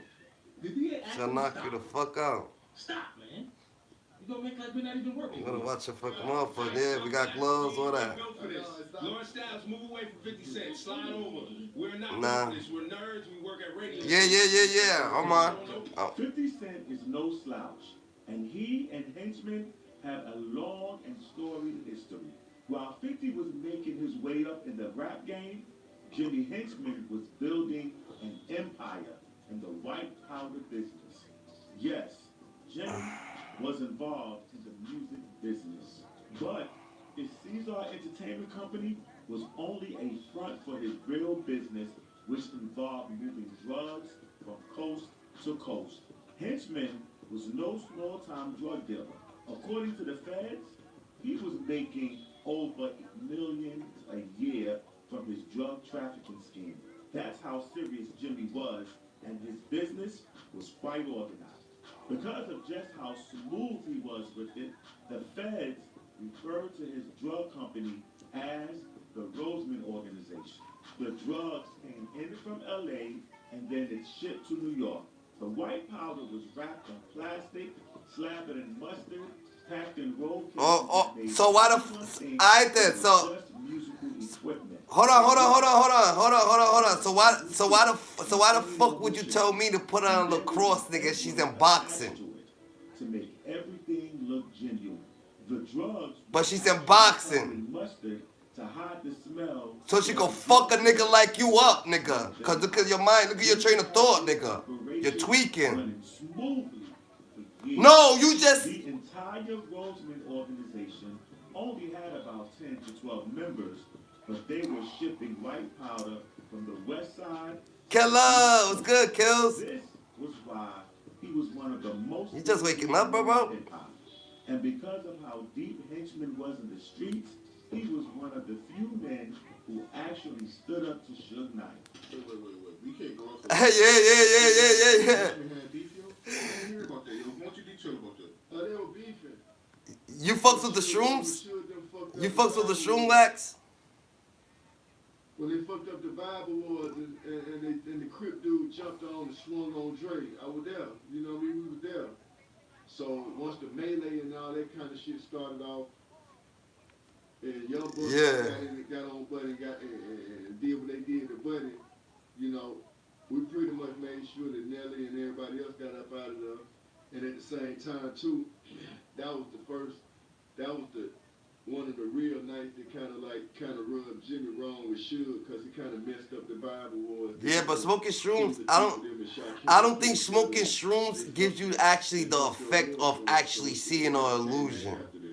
I don't know. I never smoked shrooms. But people say they do. When you was in Miami, you was in his turf. Haitians, baby, Haitians. Jimmy Henchman was one of the organizers for the 2004 Bible War. Suge Knight had one of his goons attack Dr. Dre, which caused a huge brawl. Nah. If shrooms actually made you feel like, oh shit, like how you eat them, I would smoke them, but I don't think they do. With the phone, he threatened him again, telling him the next bullet would beat you. Yeah. Suge got shot in the leg. You gotta eat it. Because it was in the leg. And Jimmy Henchman. When Jimmy Henchman told him, they got into it over the phone. Nigga, next time I'm gonna have to do raise that shot up a little higher. Nah. It's possible to lose yourself while you're doing it, but I don't know. Like, cousin, how did you feel, Ray? How did you feel doing it? When you did shoot, can you lose yourself? That they were always gonna have problems with Jimmy Henchman. And the reason being, because yeah, that's what I'm saying. It makes you feel like niggas actually felt like nah, when the nigga did the Chris Lighting. Right. Who wanted to be like Chris Lighting? Jimmy Henchman. Yeah. What did Jimmy Henchman and see shit, who on the same block as and you was seeing shit. Who did Chris Lighting have?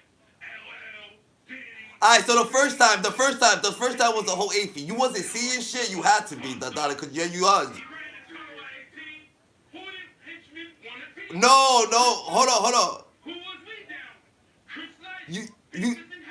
Gigi, you told me this. I remember you said, yo, when I close my eyes, I see stars I rock in different colors. That's exactly what you just said. So when Henchman started the game, became a member of G-Unit, it has sped up the eventual beat. Jimmy Henchman believed that his client, the game, could be bigger than 50 Cent. And of course, there's no wrong in thinking that. And according to several reports, Nah, he's telling the truth. He's not lying. He is healing. Nah, it's the truth, nigga. You gotta die to live, nigga. Like, you don't understand. Can be anywhere in between that and probably even. Yeah, nothing's gonna happen when you do that. I don't think nothing happens when you do that. That with just G. I want to be on on Dre's level, on Eminem's level. I wanted to be respected as that. I don't think 50 respected me in that aspect. I think he wanted me to be. Nah, wax. If you honestly don't actually fuck with anything and shit like that, you honestly straight, nigga. Like, but nigga, if you honestly want to heal, nigga, like that's God. Niggas think that niggas say Jesus is a lot of things, and they say that Jesus is a mushroom too. That's crazy. He showed you a different light, nigga.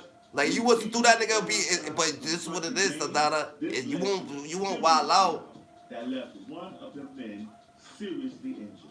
However, what turned this into an all-out war was when Tony Yayo and the G-Unit associate, Lodi Mack, assaulted Hitchman's 14-year-old son in the streets.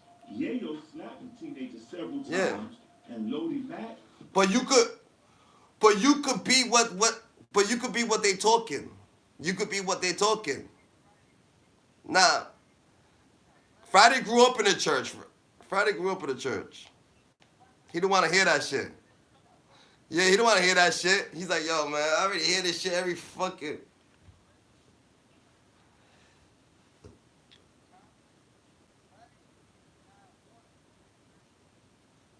He already finished the surgery. It's already done. What's good, Gigi? What's been popping with you? You like what you see? You like wax?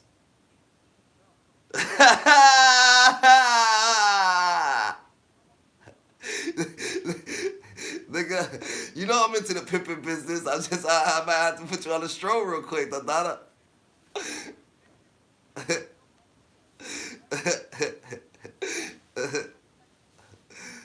Oh yeah, I'm assistant, Tadada. I'm the one that had to put him in place, Tadada. Yo, you got to get a straight line. He's a gigolo. I feel it. Alright. So look at she got a bid for him for a quick hour. You got that? You gonna send him over there? She's in Georgia. Nicole. That's Nicole. Nicole, say hi.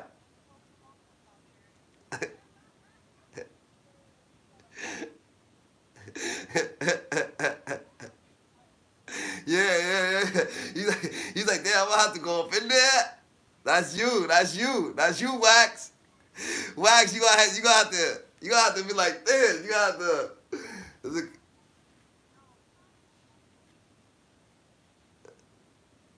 She got a big house, nigga. She got a big old house.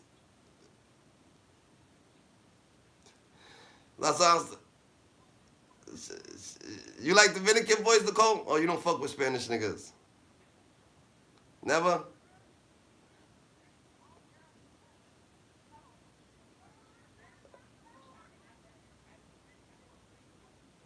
Yo, she's trying to get done.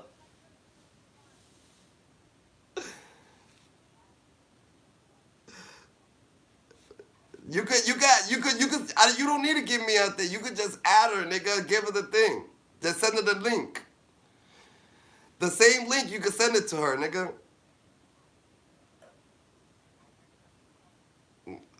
Stop, don't put me in it, Tadada. He said Dominican, Tadada. Now you talking about Puerto Ricans. I ain't never heard no shit like that. You got me confused.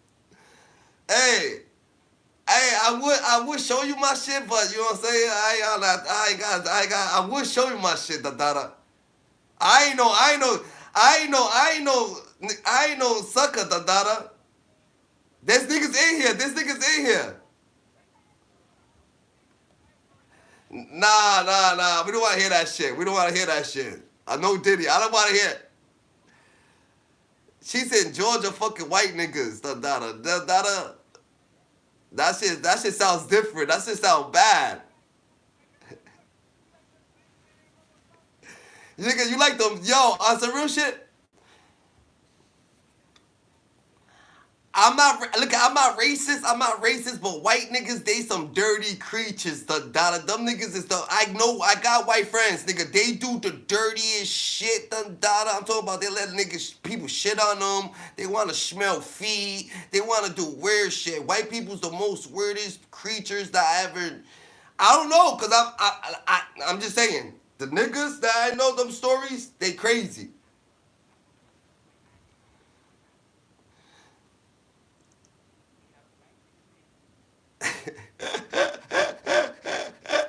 Yo, I don't want to hear this shit. I don't want to. Sister, I don't want to talk about no other nigga.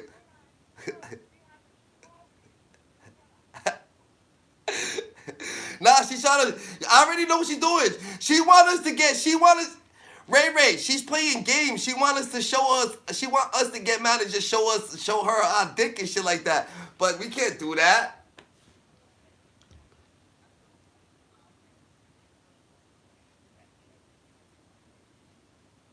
For real?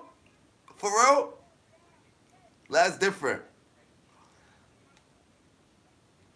What the fuck? No titty. No titty. No titty. No fucking titty.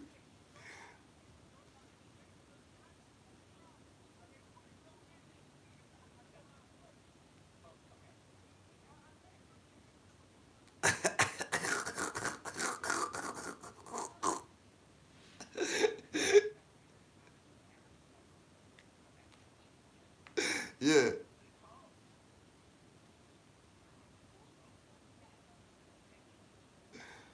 Yeah.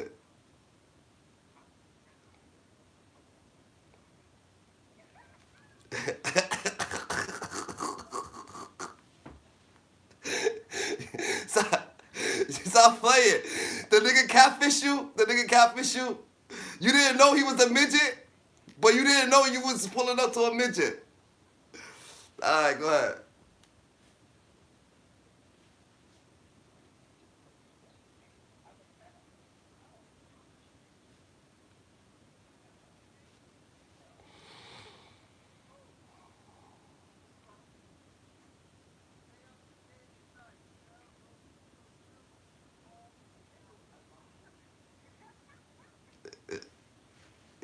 Raymond's getting jealous. He's like, you could have called him.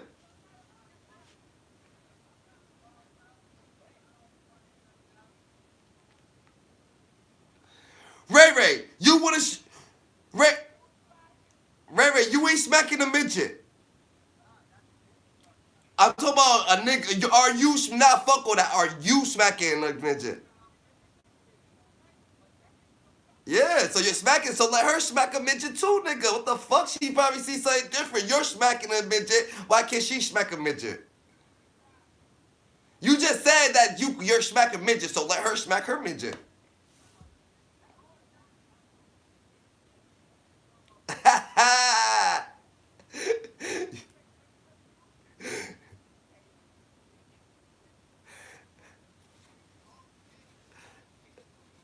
And she shot a bitch before.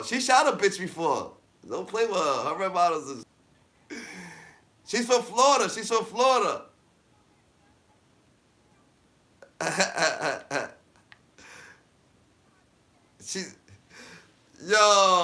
about to make both of y'all go over there, the Donna, you heard? Tell her, the Donna. She don't play.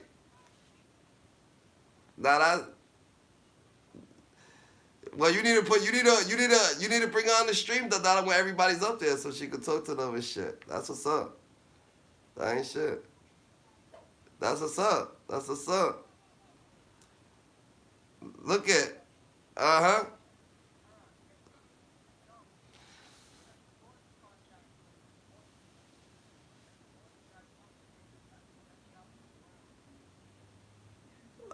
not into sports, nigga. Why can't I be just a... Yeah. But I'm trying to tell you that I'm not really into sports, nigga. I gotta be into something. I'm into just traditional... I'm into just personality, nigga. Everybody's a person, nigga. Come up and be something.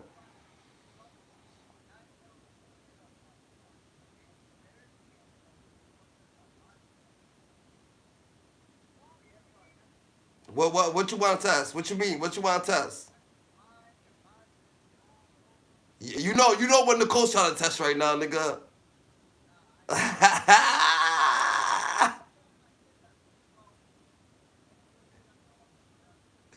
You're smacking Nicole.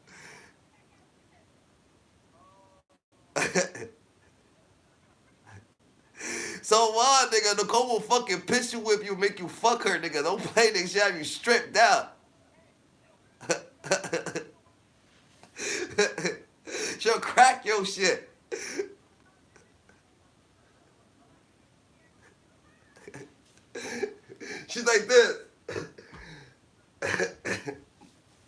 Hell yeah. Look at her, bro. Bro, Ray Ray, look at how big Nicole is, nigga. Show her hands the size of your fucking face, nigga. She'll grab you, nigga. She's bigger than Killer. Like, yo, he's showing his nipple. He's showing his nipple. He's showing. Yo, chill. Yo, chill. Yo, chill. Yo, chill. Nah, that nigga. Yeah, it's his tramp stamp. It's his tramp stamp. He's on his tramp stamp.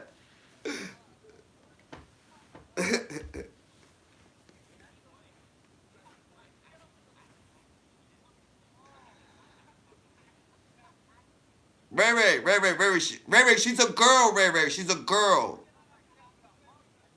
Yeah. Yeah. She's a girl, Ray. Dada, just, bro. Ray, I'm gonna tell you this. I'm gonna tell you, Nicole. One day we went up to this crib. I won't even lie. One day we went up in this crib. There was a shorty, 3 times as big as you, Dada. And Ray Came out the back and he said, "Yo, that was the best I ever had." I said, "Yo, Ray, swear to God." Ray's the champ. Ray's the perfect wingman. You had. Yo, I put down my dead dad, nigga. I will never lie to you, nigga. Come on, bro. look at him. Look at Ray now. Look at. Nah, Ray's gonna put it in your gut. Ray's gonna put it in your gut. Nicole, you know what? Ray to go over there. You think Ray? Look how he's looking. He's just thinking like, yeah, I'm gonna have to handle her. I'm gonna break her down. And she had to, yeah. Ray's looking like, yo, and I'm gonna hold her strap sometimes. Yeah.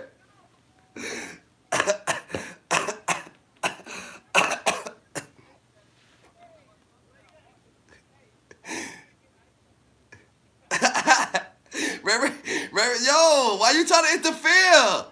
Wax. Yeah. Look at, yeah, Ray. Ray's like, there now. She saw that.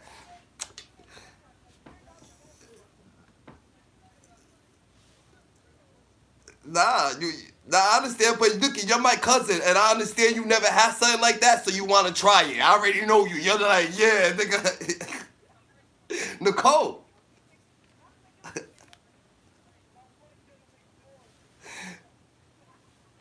Don't come at Nicole, bro. Don't come at Nicole. If you gonna come at Nicole, let's be honest.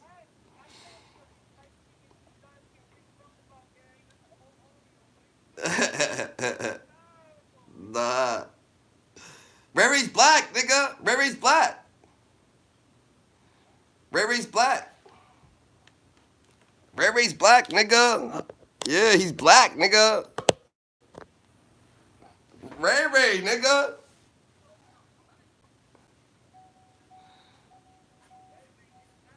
He's half Puerto Rican, half black.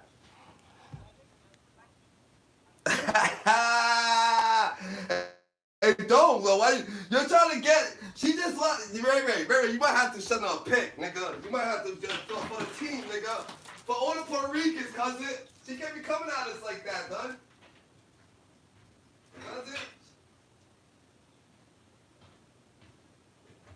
Oh nah, I'm good. Don't send her no pic. I never sent a girl a dick pic, nigga, in my life. No, I never did. I never sent a dick pic out. Who the fuck do I look like? I promise you. I haven't. You crazy? Nah.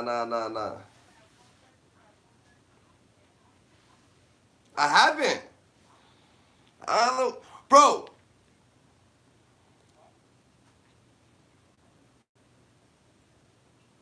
Oh, Nicole?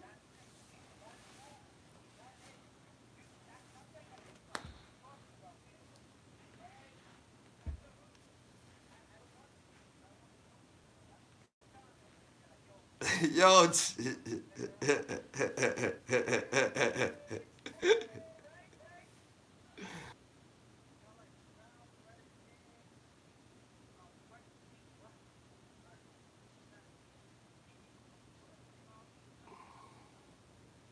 No. You don't have to. You don't have to. Nigga, you don't have to, bro.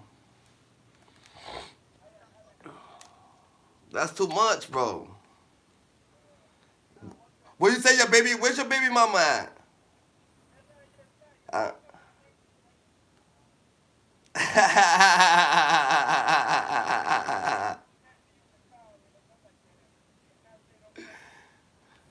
Niggas don't care.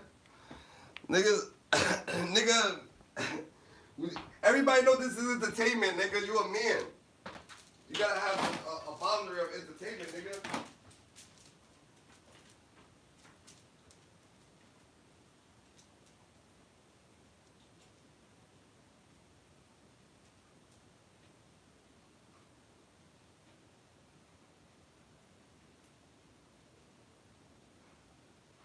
They trying to sell that shit for like 9,000. Hell no, TikTok's already available. You can go on TikTok now. It's not fair no more. That shit was over with.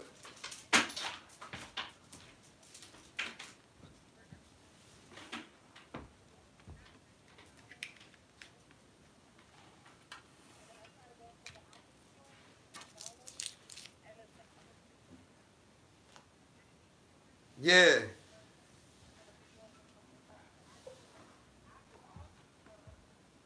On a new phone? That's ill. Oh shit, that's different. I don't know. I don't know.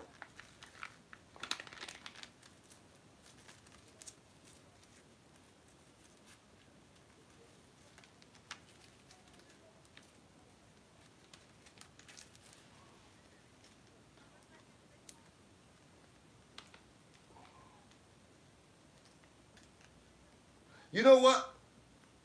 Nah, but that shit ain't even banned no more. So I don't even know what's going on. We can't even see your phone. Oh. Yeah. That's different. Ray, what you think about that? They ain't got TikTok.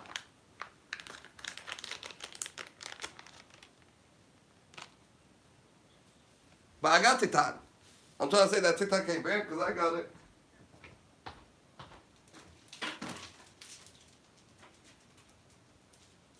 Because China made it.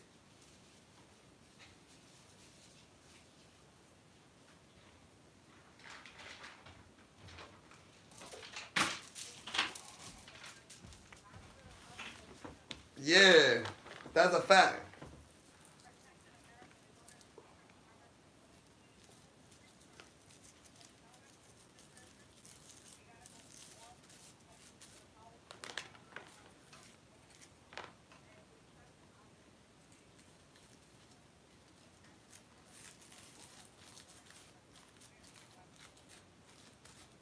But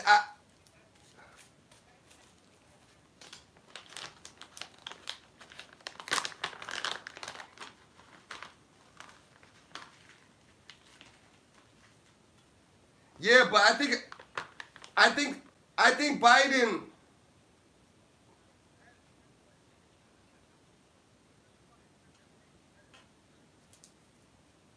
Nah, facts, me too. Donald Trump's gonna unseal the Martin Luther King files. That's a fact. That's a fact. Oh yeah, nah. Donald Trump was the person who put TikTok back on. I think Biden was the one who was about to take that shit off, cause they was beefing with China. But now Donald Trump's in office, they put it back on. And they're gonna unseal the John F. Nicole. They're gonna unseal the John F. K files too.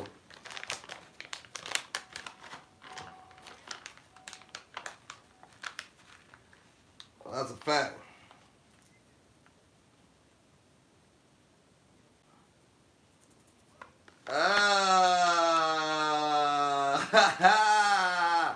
Look how Ray's looking, though. He's looking like, yeah, I can't imagine that.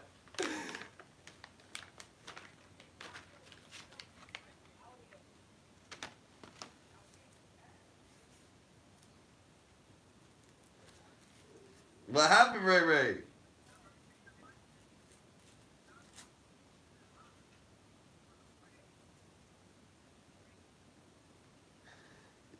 You want to bite on your own?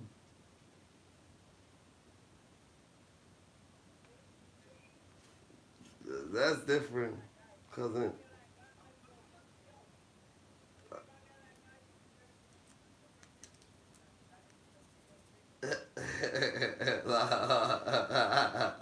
What's up? Yo, no Diddy, nigga.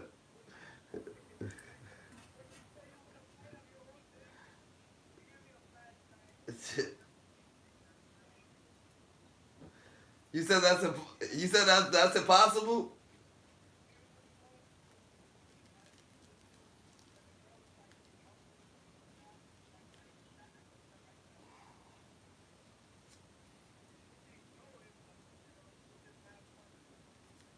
Gymnastic niggas and shit like that. But what?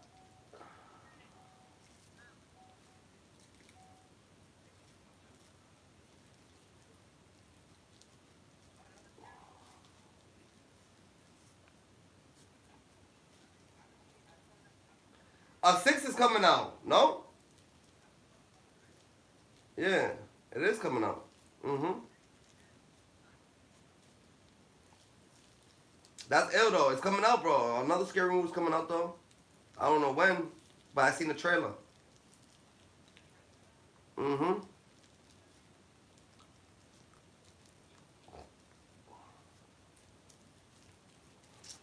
I seen like a either a cover or something that says Scary Movie 6 coming out. I sure did.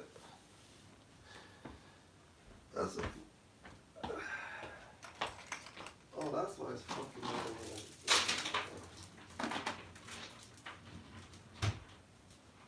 Let me look. Let me see that shit. Let me see if it's a fucking trailer.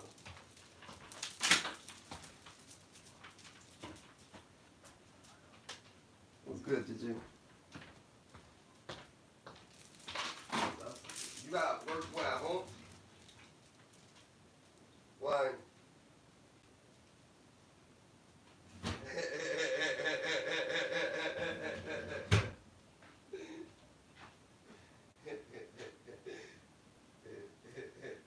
That was a good one, Ray. You said, you know why? Cause what? Cause you got a dream, you don't need sleep. Yeah, he definitely is. He definitely is. He definitely is. Mary, you think, Mary, you chirp? Mary, you chirped up right now?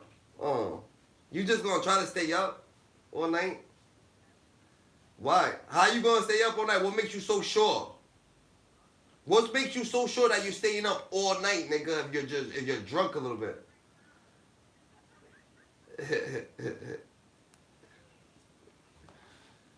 She's feeling him. She's getting confident now. She's like, she gonna get you, Ray Ray.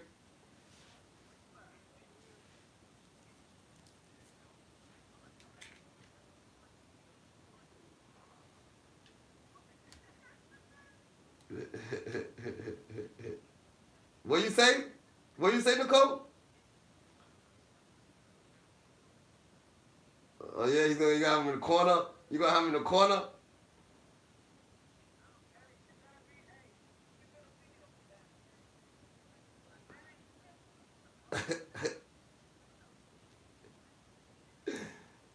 Oh, Ray.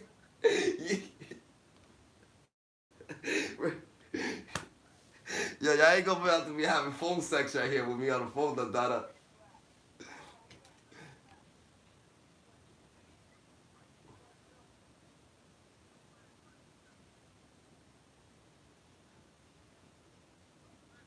Yeah, Ray got a Ninja Turtle. That's my cousin. I know, nigga. His mom always joking on her.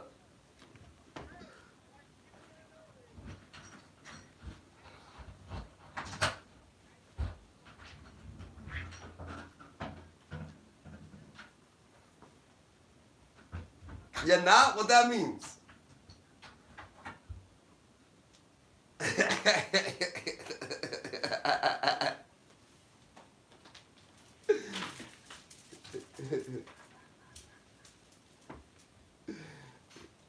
Shit's about to get real. Nah, shit's about to get real in here, though, Donna. Shit.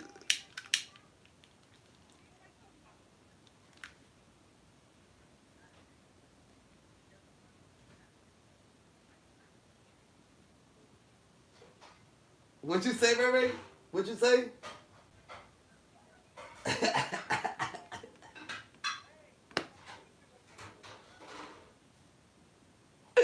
This nigga said shit got.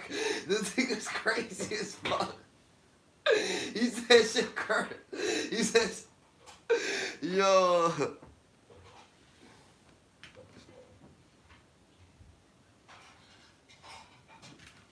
Yo.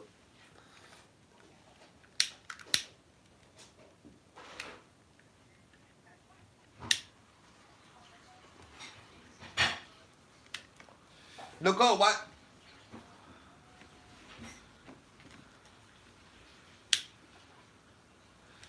Ray, that's it, Ray, don't. Ray, if you want to expose anything else, just make sure that you, you know what I'm saying, that you let niggas know, nigga, cause you got a little.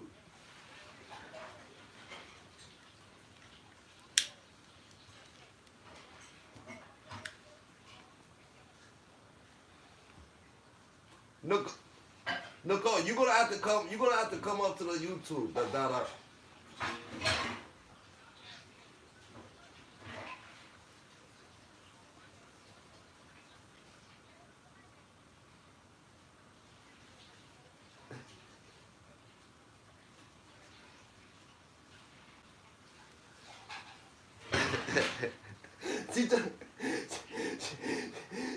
She had to drink a tall glass before she said that, Donna. She had to drink a tall. She said, Ray, what you need? Ray. She's disrespecting you right now, Ray. She's disrespecting you, bro. You have to let her know what it is, Ray.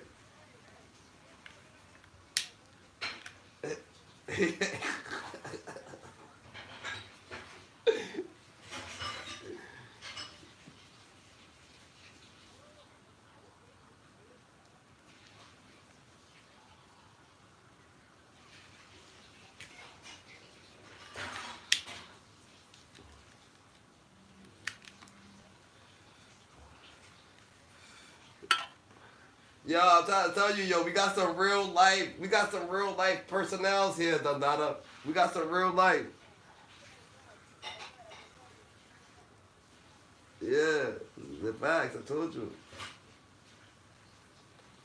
But this is who they really are. This is Nicole really personality. This is actually Ray. This is how it's made.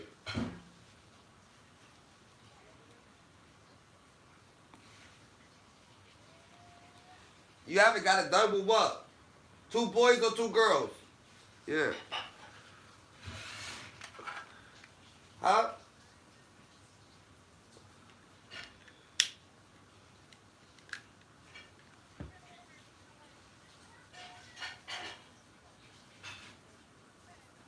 Ray was like, Ray said, shit, I'll bring 2 of me. I'll bring 2 of me. I need it. He'll go over there with a mirror.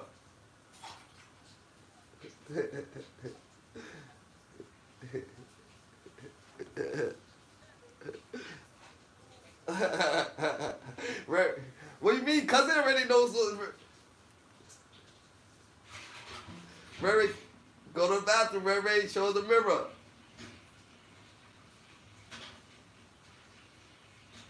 Nah, Ray don't got no twin. Ray, you ain't got a twin?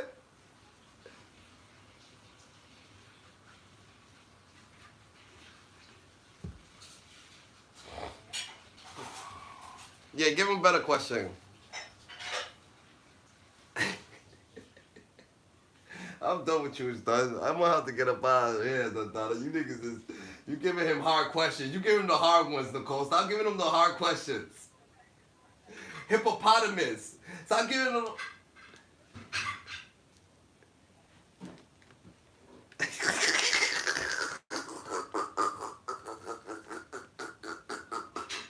Yo, you a white, they're Oreo now. You heard Wax? They really a Oreo, nigga. You hear this, nigga?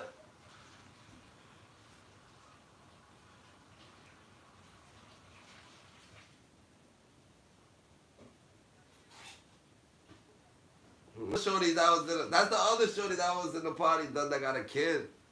I think that's twin.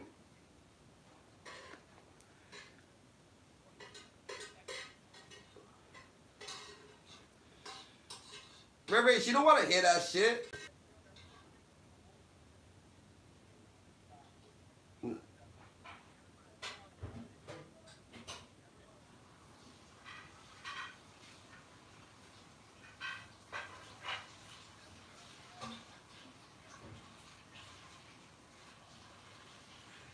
Nah. You know what it is, Ray? It's good to say that, Dada. You come with baggage. You're like a bad bitch. The Dada just say, nigga, you know that you got a kid. The Dada, you heard? No, Diddy. You're just like, yo, I got a kid. I come with baggage, GG. I do got a kid. Tell her, let her know. So you come with baggage. Nicole, you come with baggage? You got kids too, Nicole? Yeah. Yeah, make room. Make room for him. He come. Hold on. Yo, Nicole, tell them about the rooms. Tell them about the rooms. They don't know who you are, Dada. Tell them about the rooms you got in your house, Dada.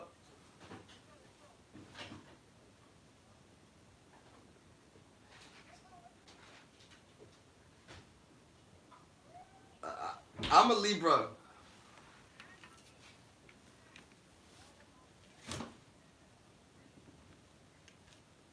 Yo, tell her about the rooms though. The room with the swing in it.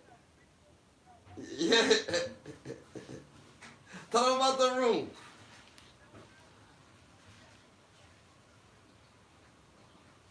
Oh, all right.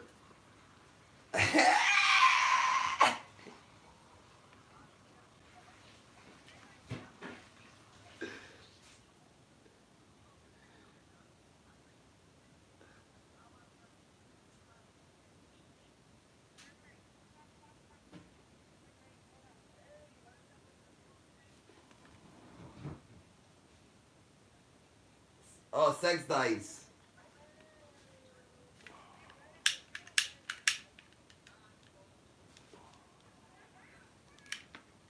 The dice.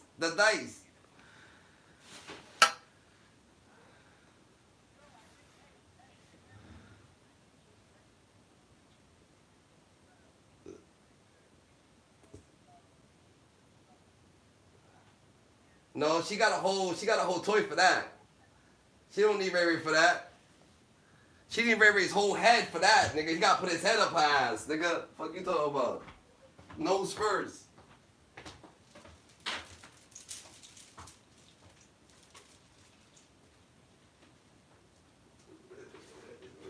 Hell died.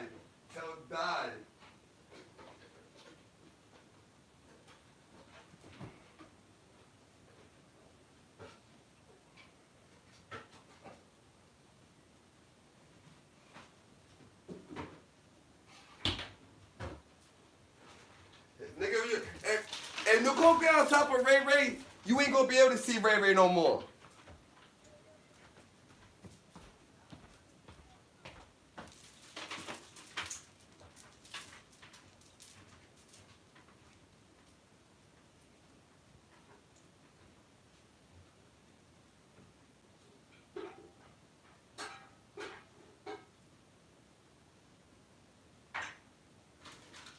That's regular timing.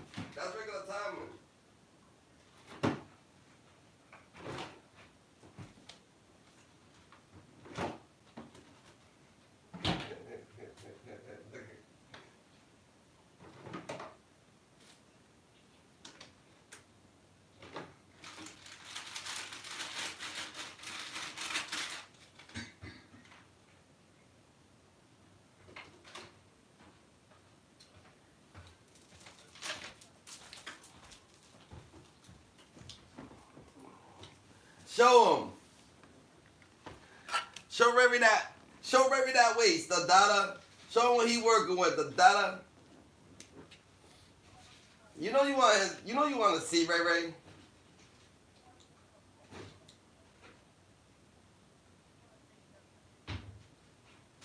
Personal timing. No, look. Mary's baby mom, Mary's baby mom, you gonna need that strap. Show that strap again when you met your baby mama. Show the strap again. Nicole, next time you met your baby mom, just show the strap. Go like, next time you met your baby mom, Nicole, you go. Alright? You're like, yo, yeah, he got a baby mom.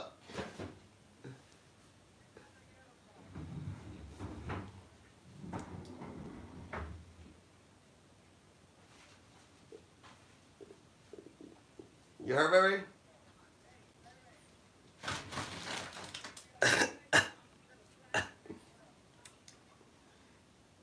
Nah, I like the way she gets down. I like the way Nicole gets down. She's very firm.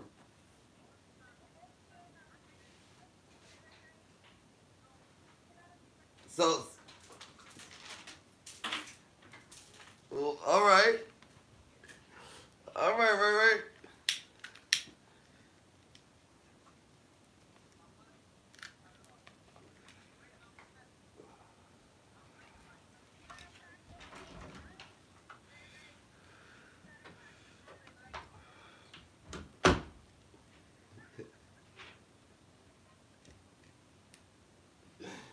What you gonna do? Look in Nicole's eyes, Dada. You know she shot a bitch before. You know, you can tell. You know she shot a bitch before. Yeah.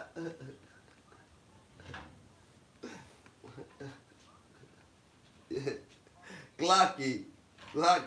You need one of them, or you need to fuck with a bitch like her.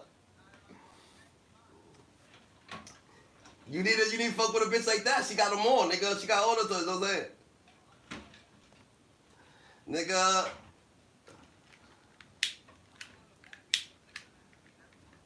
Wait, Nicole's right there. What you mean, nigga? She gonna put you on. Nicole, relax, Gigi. Nicole, you gonna tease her, Dada. You gonna make my cousin go crazy, Dada.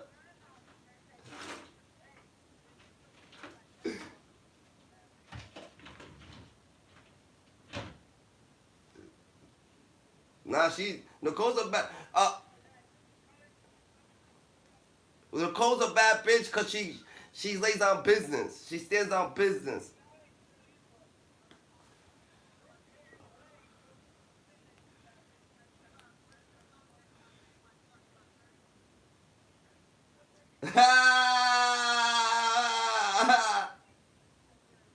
What are you trying to say? You got little fishies for your son? Like, what are you saying? Like, what? I don't get it. Like, what the fuck? You got aquariums? Like, what are you saying, nigga?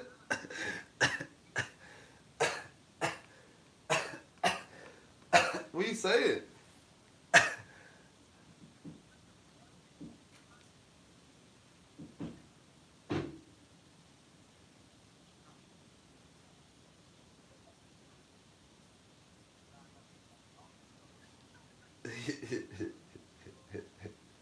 She put you in Ray, she's not playing, you better watch it. She know how to hit it. He said, nah, nothing. Yeah, it better be not nothing, nigga. Shit get a little real, Dada. Dang, nigga, what the fuck you talking about?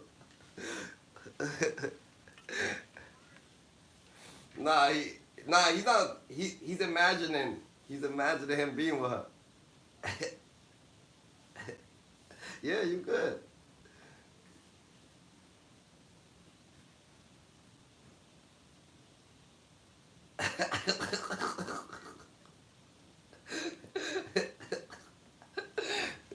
Oh man, y'all niggas missed the whole segment online, nigga. Y'all niggas really tweaking. Like, we would have went up. We would have went up with this conversation.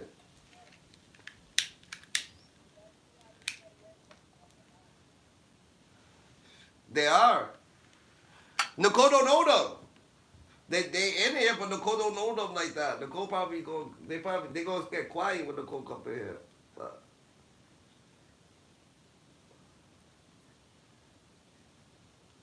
first, nah, you know way more than that. You know Veronica, you know Kendall, you know yeah, you and Kendall's always beefing. Y'all been beefing since y'all came in the party. A good year. Now they have beef. Nigga, they be arguing. They actually be arguing.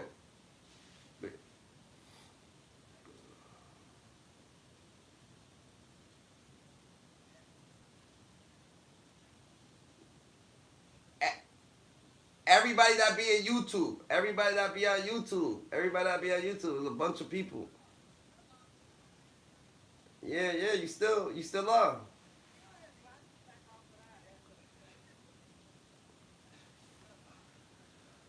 Yeah, I remember that. I remember that. You can too. You can. You could be my manager. I'm a boss. I ain't never need no manager.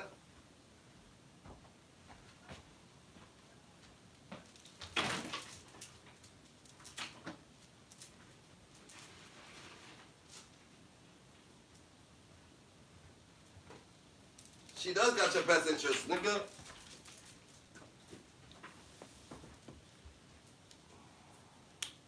And life, like not for him to get hurt, not for him to go through pain.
So who's your man?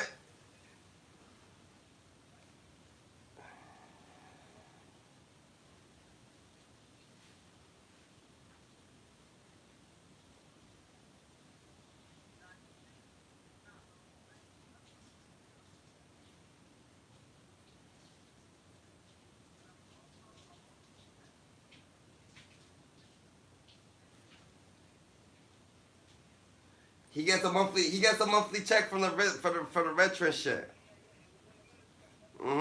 Yeah.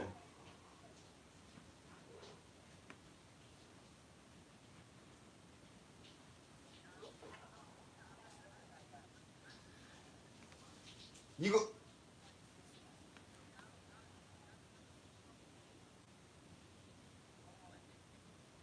He's saying that you can fall back, that you got something to fall back on. That's what he's actually like saying. Yeah.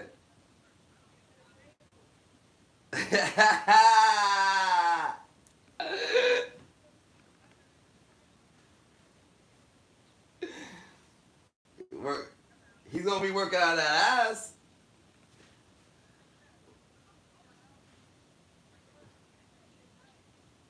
Remy could pay the bills. Remy gets a little check. Remy gets a couple grand a month. He don't just get no funky check.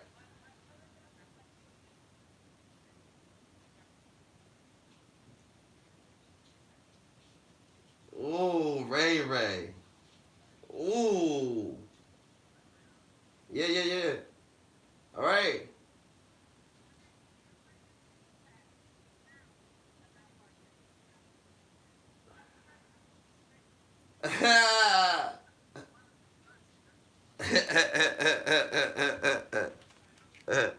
Very stupid.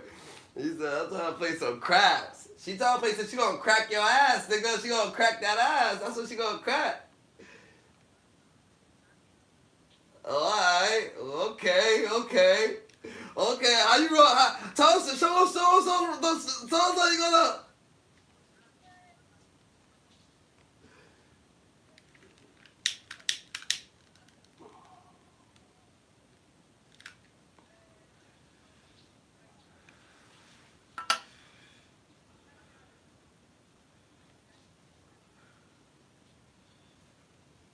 She go. She.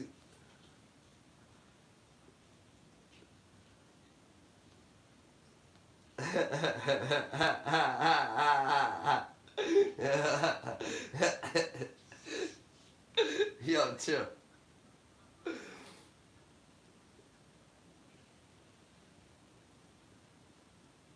Let's get some people in here.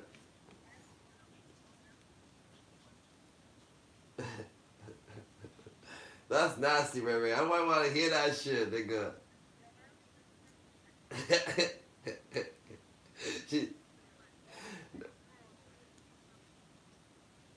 It's not that serious. Nicole want to hear this shit.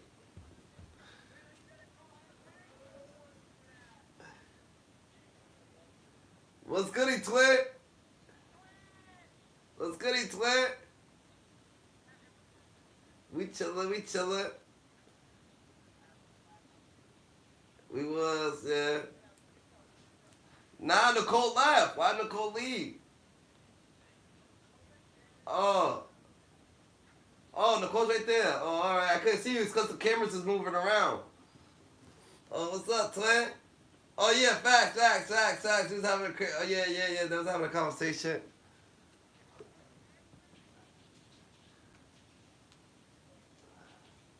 What's poppin'? Who that? Your baby daddy? Alright. Ray, finish up your conversation, though.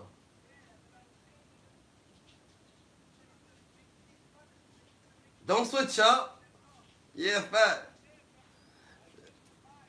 Yeah, fat. Facts, Ray. Go ahead, Nicole.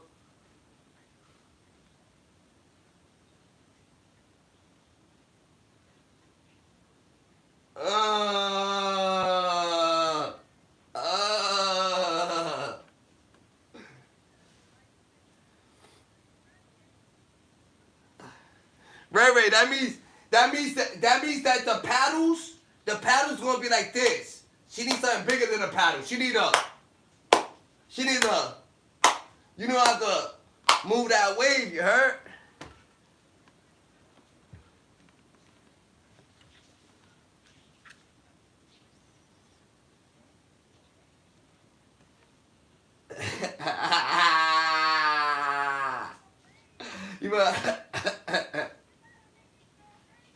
You heard? Facts.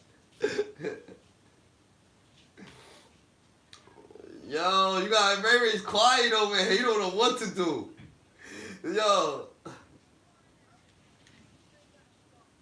Yeah. The glass.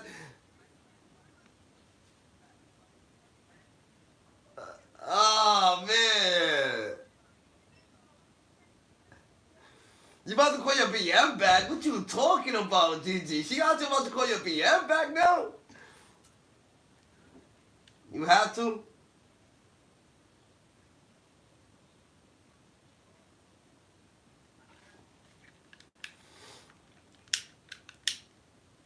Ray, show her, nigga. Tell her you got muscles, nigga.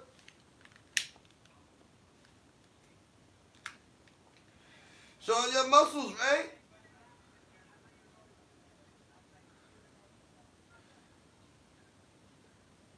But you got muscles, Ray. Yeah, Ray, show them muscles.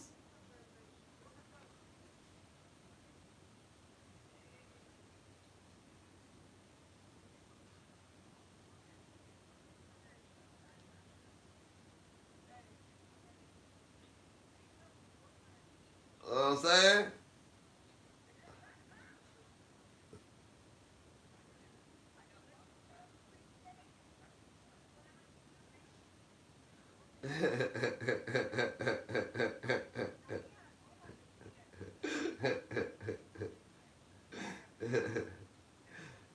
He's up.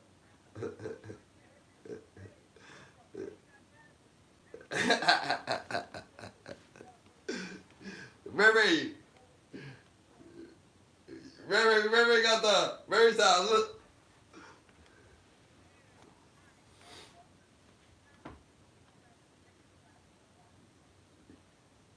Nah, before he walks in the room, the glasses gotta be foggy. That's how you know he's tense, nigga. That's how you know shit's real, nigga. Before you go in the room, he gotta go like this. Hold on, the code. Shit's real right there.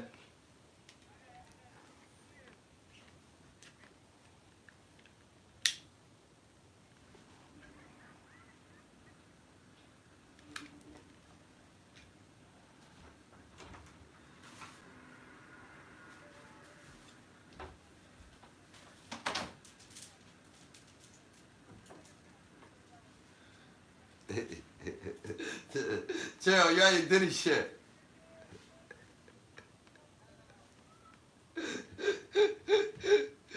Oh shit.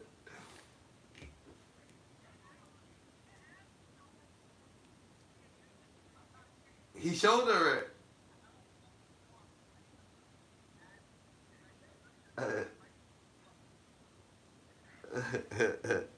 Nah, he's mad. He's mad. He's tense.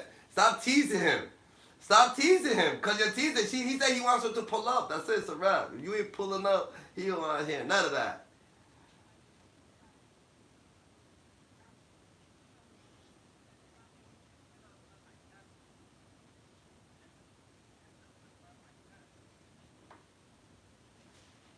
It's ripped up by his cat.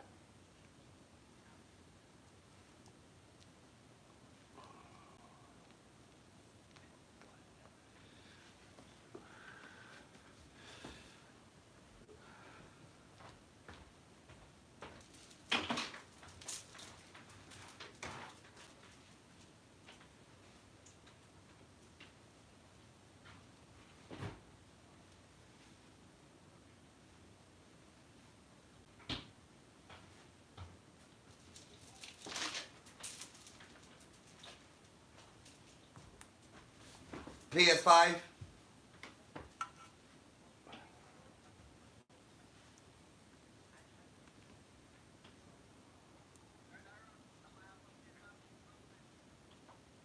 You gonna what?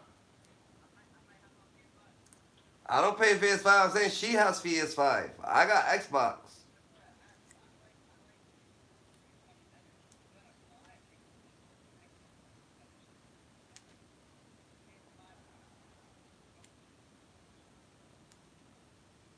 Yeah.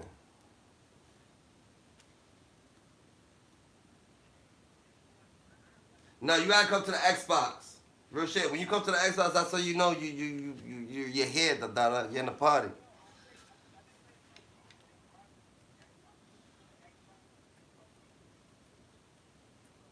And Fortnite, and Black Ops, and Warzone, all that good shit.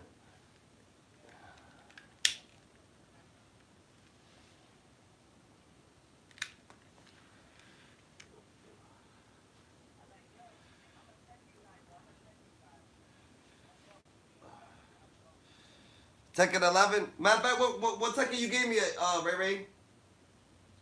You gave me a Tekken game. What you gave me? Tekken 10 or some shit like that? I think you gave me Tekken 11, nigga. Which one you got?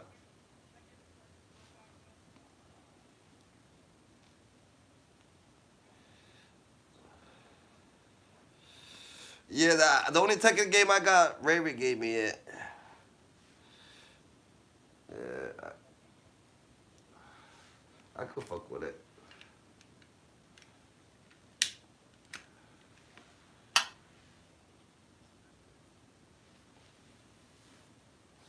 Well, so you gonna stay up for work? You gonna stay all the way up to work? You gotta go on your work on the laptop. So you're waiting on your laptop to get to work all the way to tomorrow.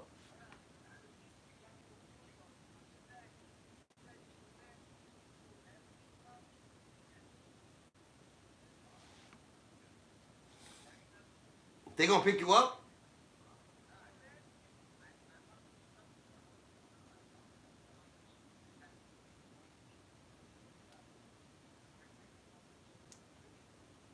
So you doing landscaping for?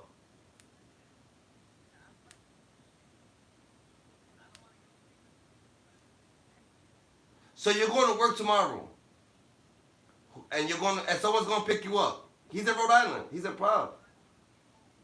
You gotta drive out.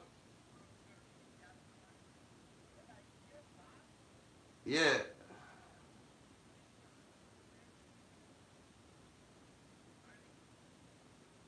That's so. What you going? So you going to a crib, or you just going to like a park or something, or you doing a walk? Yeah. Oh, all right. Yeah. Trails. So you gonna be doing bike paths and shit.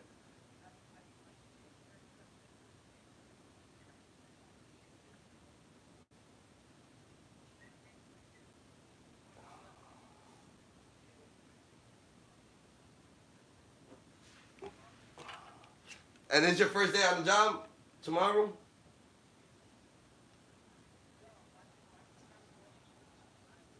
They gonna have him work on like a bike path or some shit. They said a reserve around here in Warwick somewhere, so it gotta be the park or something down at State Park or some shit. It's landscaping, it's a fucking company, so it gotta be. But the fucking the bike path, no one be on that shit. Yeah. Oh, I see. That's your uniform, that blue coat. It don't got no name on it. Oh yeah.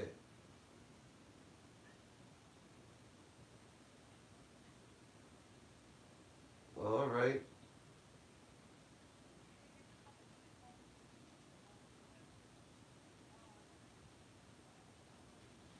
All right, Ray. Go, Ray. That's what's up. So you gonna be? That's what's up, GG. That's actually what's up. A little company.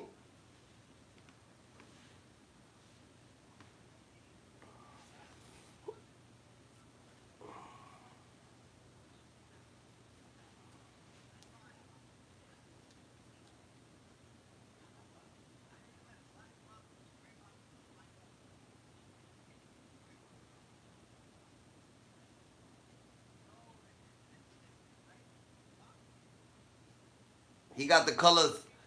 He got the colors that hide the shit stains. This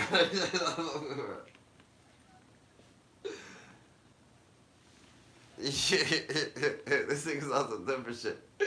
You different. Yo, Ray. I'm about to back on you and stuff. Y'all need y'all private time. Just let me know, Ray.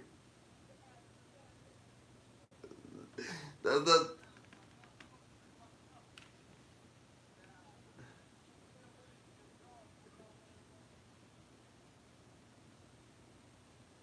facts. No, but Nicole wants to see that shit. It is what it is. Yeah. They doing the same shit to each other.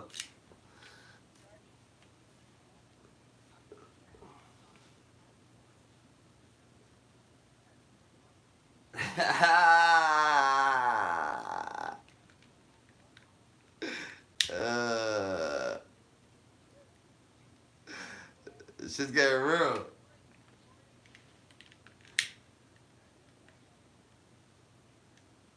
Facts. You gonna be landscaping. You gonna be landscaping her crib soon.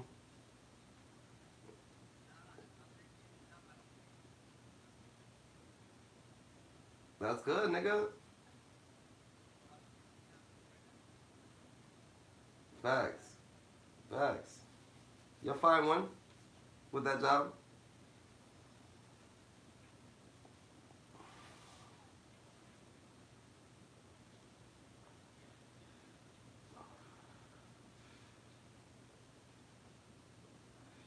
You respect that, Ray?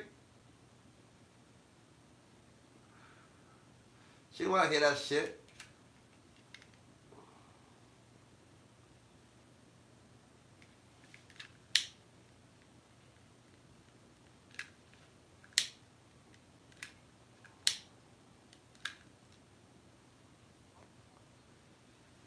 Oh, okay. It's just getting real now.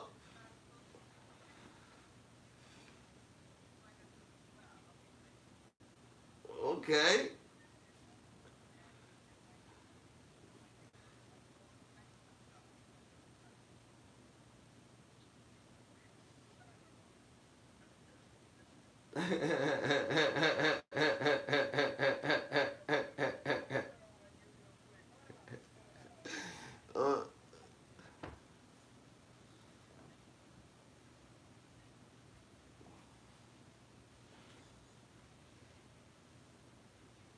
They're not gonna go to your house. They ain't playing that shit. You stand on business. They're not gonna do that. You over here clipping. You're busting your strap. She is. She is. Nigga, she'll definitely go over there. Nigga, I don't know if she thinks he's on it, but I don't know if she's flocking on him.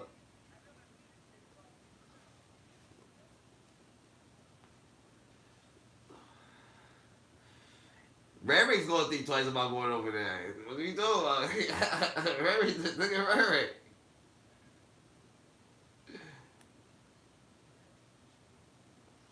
Oh yeah, he's about to. I'm staying up till tomorrow. No, you're not. You're about to go to sleep right now.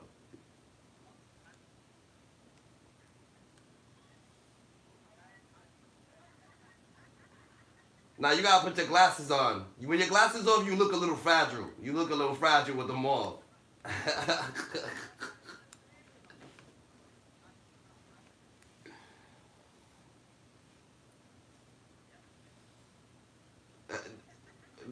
What the fuck? It'll be like a fucking bullet wound.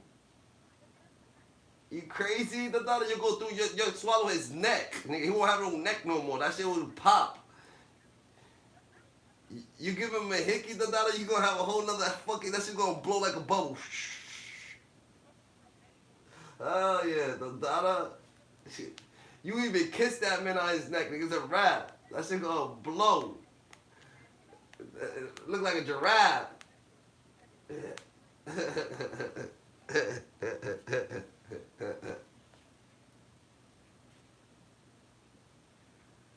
Yeah. Yeah. Facts. Barry's always smelling good though.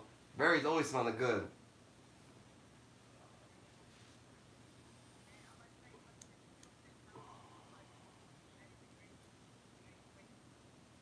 You ain't what? Well, say that again? Can't be afraid of cold water. Cold water, but you need cold water for your brain and shit like that. You need ice water. Ice water, bro.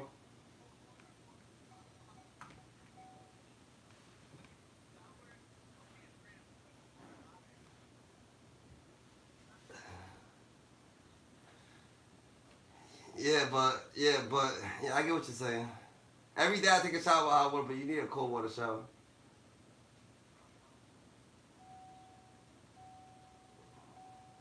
You hear that?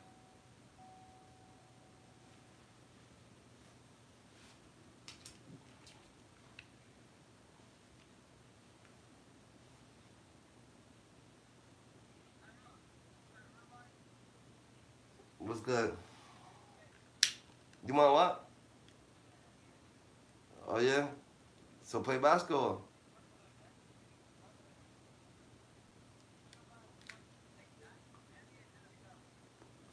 Even the G League, pays 125. All that. You could make it by making it, you know, just have a dream. But it's not what you want. They do what they want to do. It's what they actually like to do.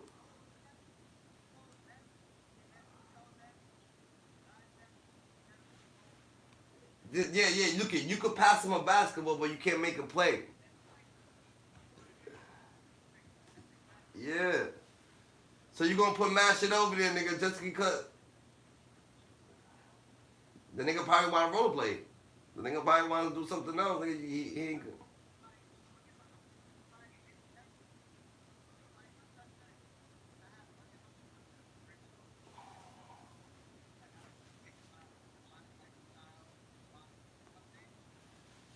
Yeah.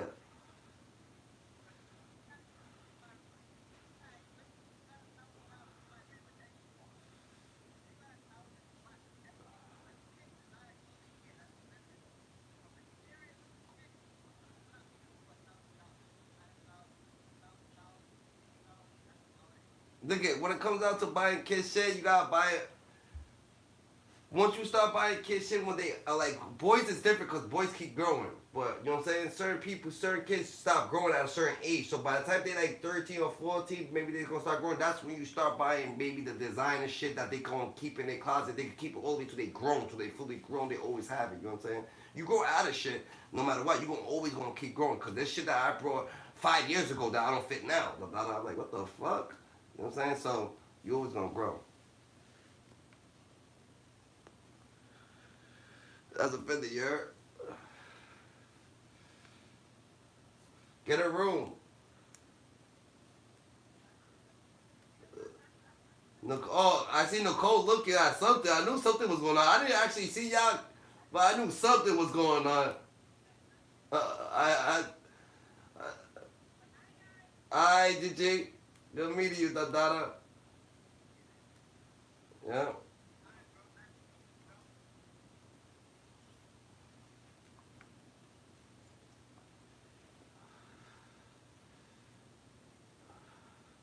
Hell yeah, GG.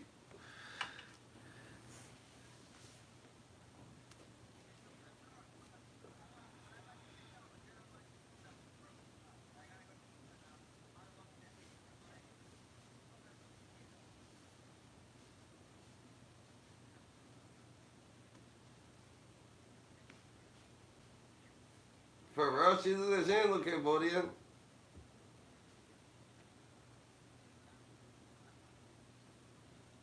That's a son. What you say, Nicole?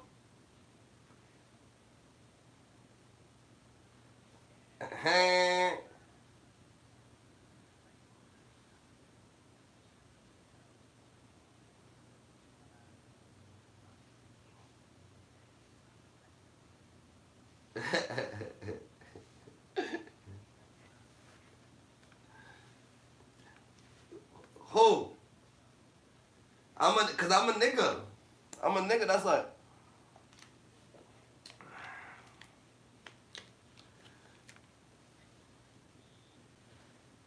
Ha! You know how nigga say Walmart how you say Walmart, nigga. You know how to say Walmart. Niggas like that Ricans, nigga. Walmart, fifth floor? Poppy out on fifth floor, nigga go on fifth floor. Yeah. I said Walmart.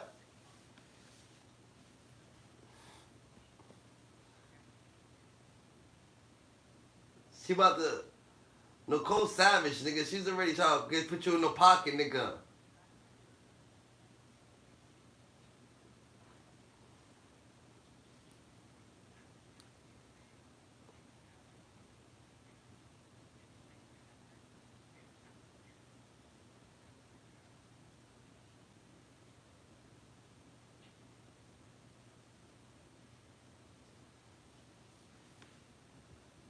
That's offending.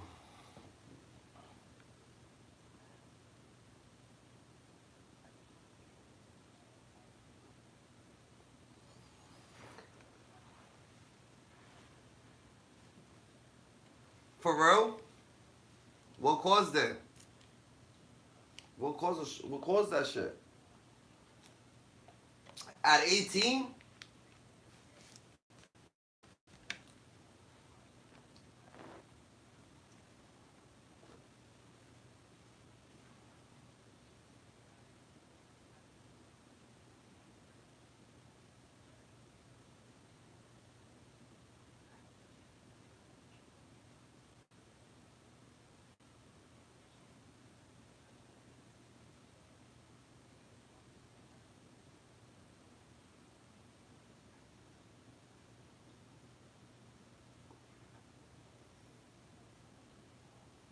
And what happened?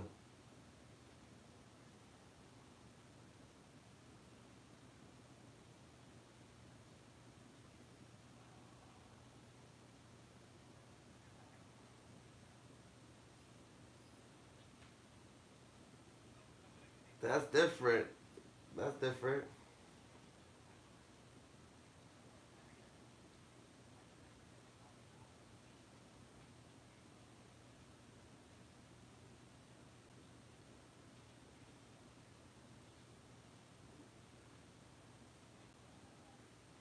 So you said kill?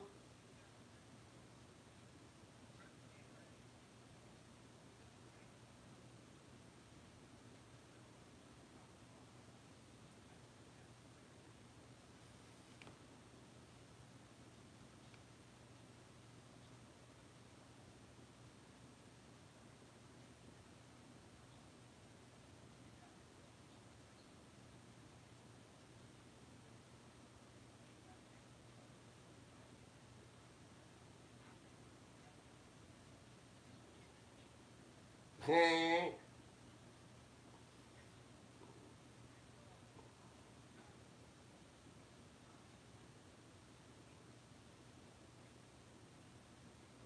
Shit, that shit's ill for that.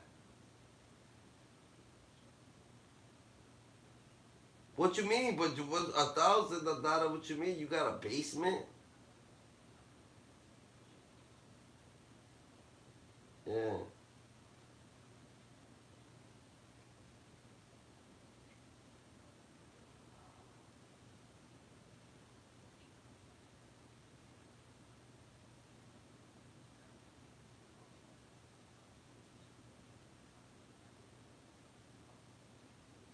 Mhm.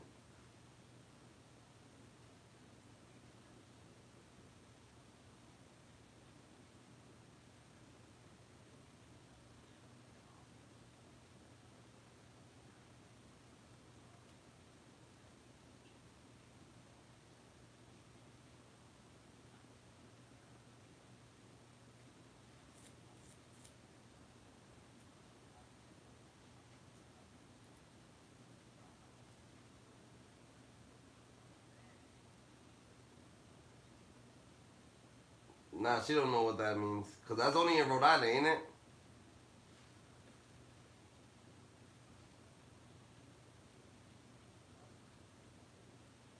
What is it, an app? So that's a. Wait a minute. That's a whole nother app. All right. Oh, I see. All right.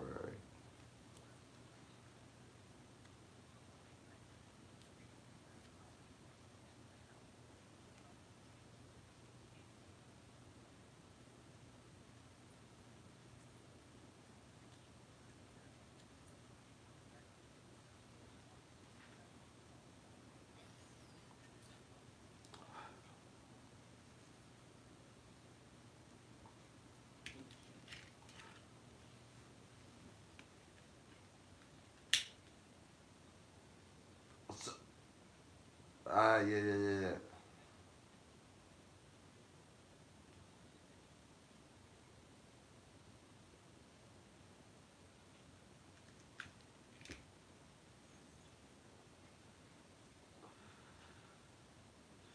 All right.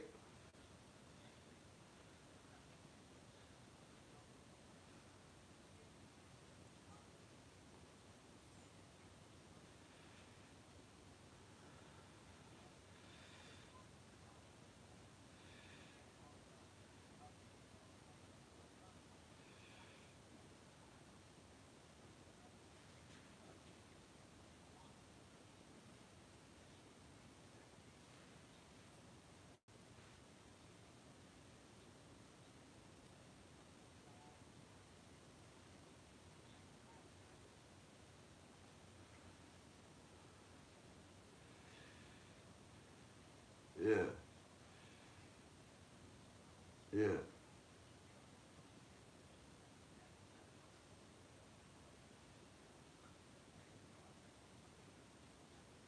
But it was just a little. It was a light. It was a minor one though. Or you still fucked up. Just your hands still fucked up for a little bit or shit. You have to learn how to walk or something.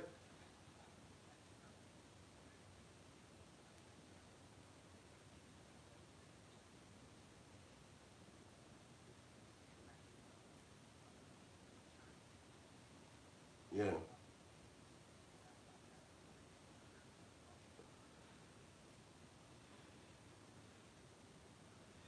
Yeah.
But, how long ago you caught that felon? That felony?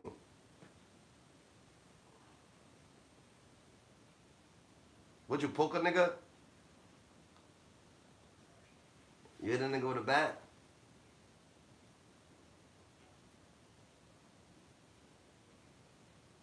For real?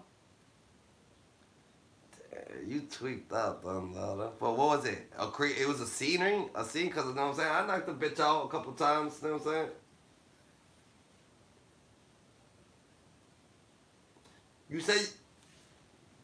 You say you were standing up all night.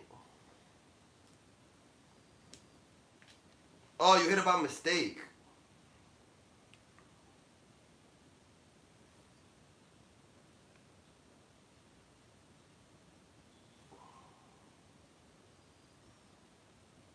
Oh, damn. But I understand someone was trying to jump like your mom or something like that. Like one time, this lady, I was...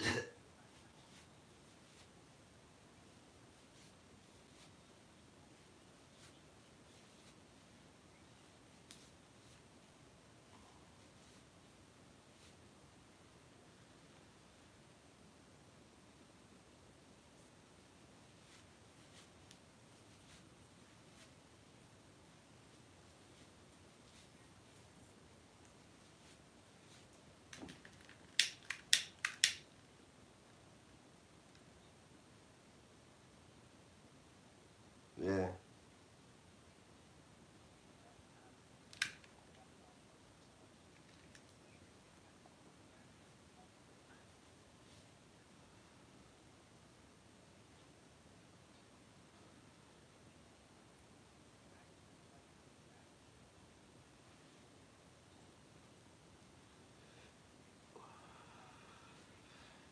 Alright, TT, well, I'm off this, Dada.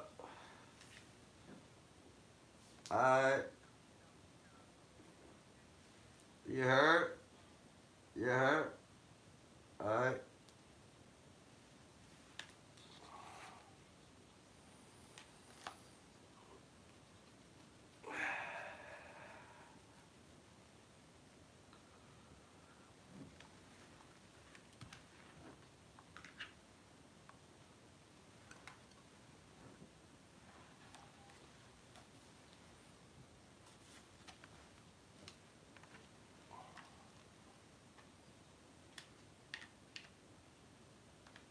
Allegedly threatened the boy with a gun. You made headlines, you're in the music. It's cold. It's dark. It's perfect.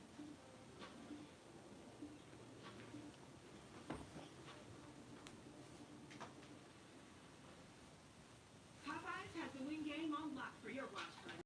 With 8 crispy, bold Louisiana wing flavors and bone-in or boneless, you might have everyone chanting MVP in your direction.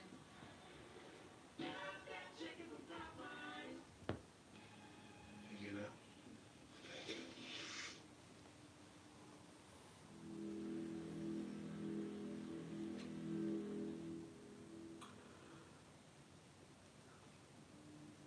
Fighting was my life. Regardless of how I was living my life, fighting was my life.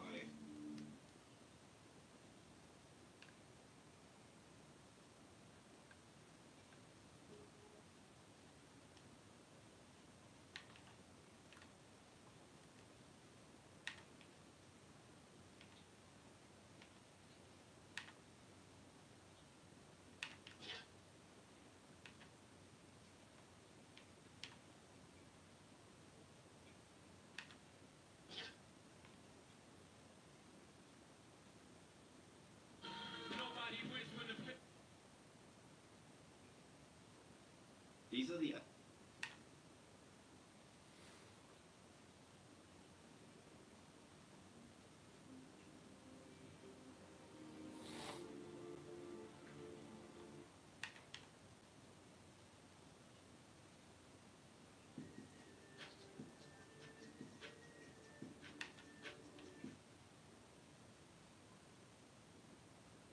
Memphis is one of the wildest cities in America, and the hip-hop scene is just as crazy. Finesse 2 Times came up in the streets. They linked up with Moneybagg Yo in the rap game.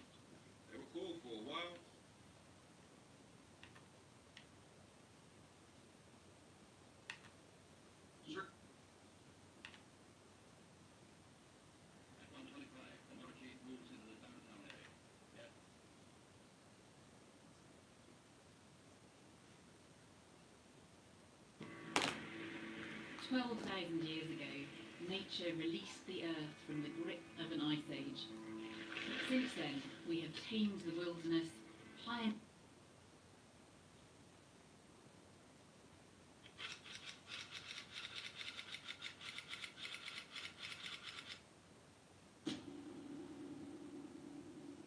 Honeycomb Brazy is known for speaking out anytime there is an issue behind the scene. He's not the type of ninja you can silence and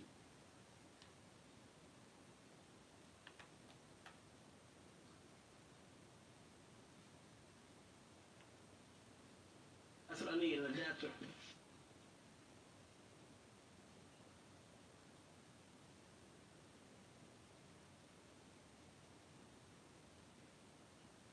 you can silence and make him scared, no matter who is involved. Recently, Brazy started exposing that his record label Rap-A-Lot was owing him a lot of money, and he decided to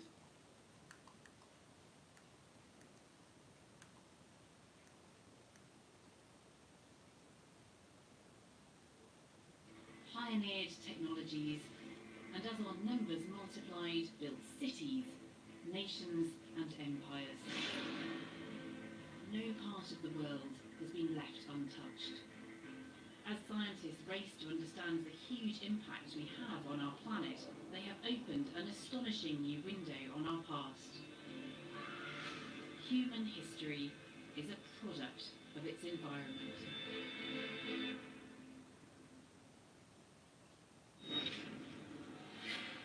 "3,200 years ago, humanity suffered one of the biggest setbacks in history.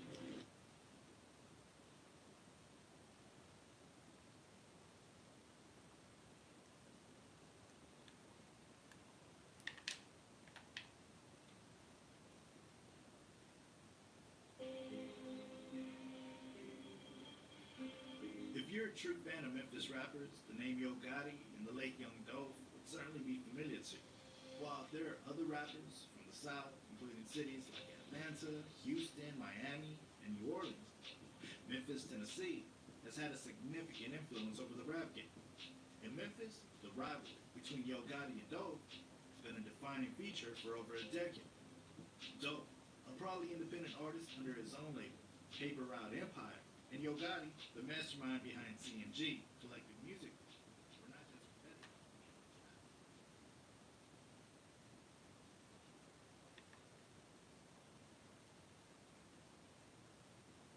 Pioneered technologies, and as our numbers multiplied, built cities, nations, and empires.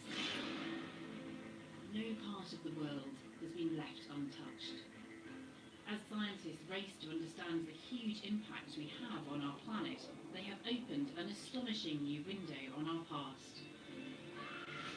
Human history is a product of its environment.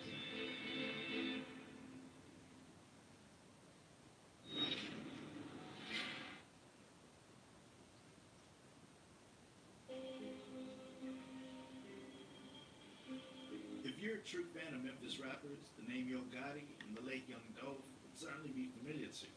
While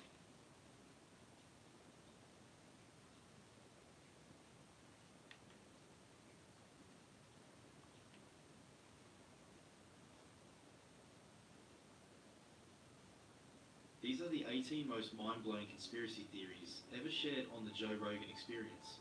From conscious AI having already escaped their creator's enclosure, orchestrated disasters to gain control, ancient pyramids in China that are yet to be excavated, to even the mysterious New Jersey drones, these are the craziest conspiracies ever told on JRE. First up, in these two interviews, there are mind-blowing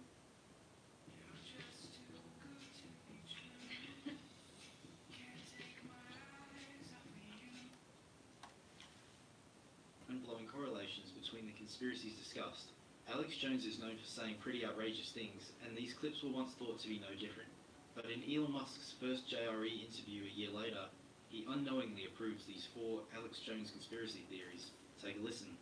There's like this sub-transmission zone below the third dimension. And we're on this planet, and Einstein's physics showed it, Max Planck's physics showed it all. There's at least 12 dimensions. And now that's why all the top scientists and billionaires are coming out saying it's a false hologram. It is artificial. The computers are scanning it and finding tension points where it's artificially projected and gravity's bleeding in to this universe. So we're like a thought or a dream that's a wisp in some computer program, some God's mind, whatever. They're proving it all. It's all coming out. Just a few years later, Elon said this in episode 1169. I think most likely, this is just about probability, there are many, many simulations. These simulations are, you might as well call them reality, or you could call them multiverse. These simulations, you believe, are created? Like someone has manufactured? They're running on the substrate.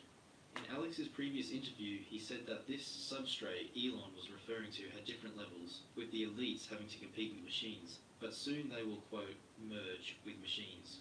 To viewers, this sounded like absolute crazy talk. Remember, this was over 7 years ago, before AI was a thing, and before Elon's interview with Joe. And the elites themselves believe they're racing using human technology to try to take our best minds and build some type of breakaway civilization where they're going to merge with machines, transcend, and break away from the failed species that is man, which is kind of like a false transmission because they're thinking what they are is ugly and bad, projecting it onto themselves instead of believing, no, it's a human test about building us up. Mind-blowingly enough, Elon says this a year later. Again, this was before the public knew anything about the AI technology that would be released within the next decade. Well, that's the scenario. The merge scenario with AI is the one that seems like probably the best. Like For us. Yes. Like if you can't beat it, join it. That's Yeah. you know. So from a long-term existential standpoint, that's like the purpose of Neuralink is to create a high bandwidth interface to the brain such that we can be symbiotic with AI because we have a bandwidth problem. You just can't communicate through your fingers, it's too slow. So, Elon unknowingly endorsed Alex's simulated reality theory and human cyborg theory. What could be next? Well, here Alex Jones describes Google, and what he theorizes the purpose of Google actually is. And so Google was set up 18, 19 years ago, I knew about this before it was declassified, that they wanted to build a giant artificial system.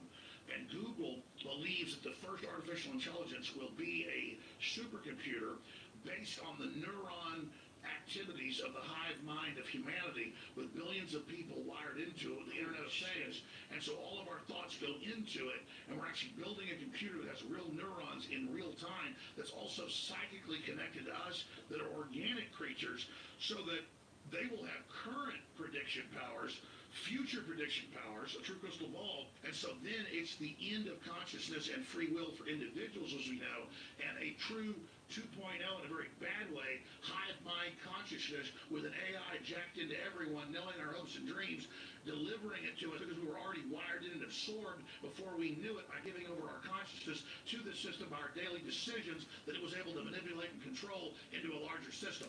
When Alex first said this, it sounded insane, though even in 2018, it wasn't too far-fetched according to Elon Musk, as he actually explained to Rogan in this appearance a similar concept. He too mentions Google as an example of this collective AI network integrated with humans. Is there sort of like a collective AI in the Google sort of search, you know, where we're all sort of plugged in as like nodes on the network, like leaves on a big tree, and we're all feeding this network with our questions and answers. We're all collectively programming the AI, and Google plus all the humans that connect to it are one giant cybernetic collective. This is also true of Facebook and Twitter and Instagram and all these social networks. They're giant cybernetic collectives.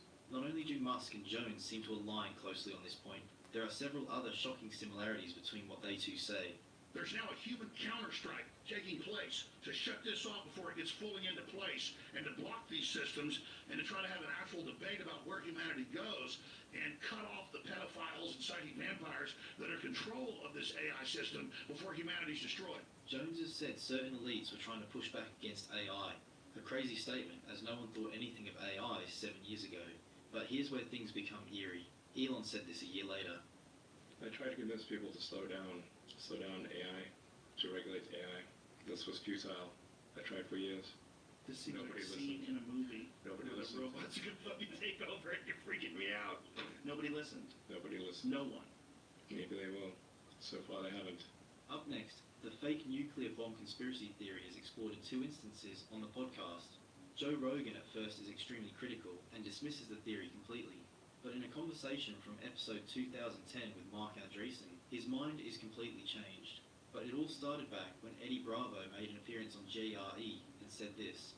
I don't know. It just like all that old footage looks like it doesn't look authentic. It looks like they faked all that shit. Do you think nuclear bombs are fake? Is that what you're saying to me? There's a conspiracy theory that nuclear bombs actually don't exist. That they never actually figured it out, but they realized that the threat of nuclear bombs is good enough. But Eddie, you can see the bombs. The atom bombs? You But how do you watch know by them go seeing up. them that they're Did you real? ever see the one where they dropped the bomb in the ocean and they didn't know how much of a blast it would create? But what I'm saying they is, didn't have all the I'm fucking saying is- ability to fake this No, when they did it. But all I'm saying is, how do you know it wasn't just a regular powerful bomb?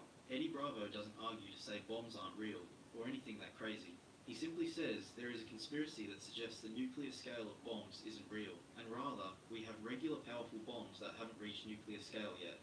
This segment goes on for 5 more minutes, where the crew watch videos of nuclear bombs whilst heavily criticising Eddie's theory.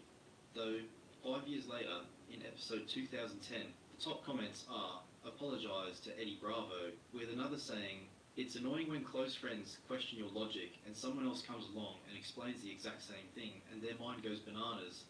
So what did Rogan do? Check this out. Okay, here's another conspiracy theory. You've seen all the grainy footage of nuclear test blasts that you've seen the mushroom clouds, and there are always these grainy things, and there's all these like little houses lined up and little trees lined up, and it blows everything down. Well, there's always been a conspiracy theory that those were all basically fabricated at this facility, that those bombs actually were never detonated. Basically, the U.S. military was basically faking these bomb tests to freak out the Russians, to make us think that we had weapons. We had basically a potency to our nuclear weapon arsenal that we actually didn't have at the time. How did they fake it? Mark Andreessen entered this conversation more well equipped it seems, and Rogan already was far more open to this theory than he was when Bravo was on the podcast. Mark goes on to say that the existence of the cameraman could prove that these nuclear bomb tests were fabricated. Okay, so here's the question, right? So what happened to the camera? You son of a bitch. You son of a bitch. How is that happening yet the camera's like totally stable and fine? Oh my god. And by the way, the film is fine. The radiation didn't cause any damage to the film. Oh my god.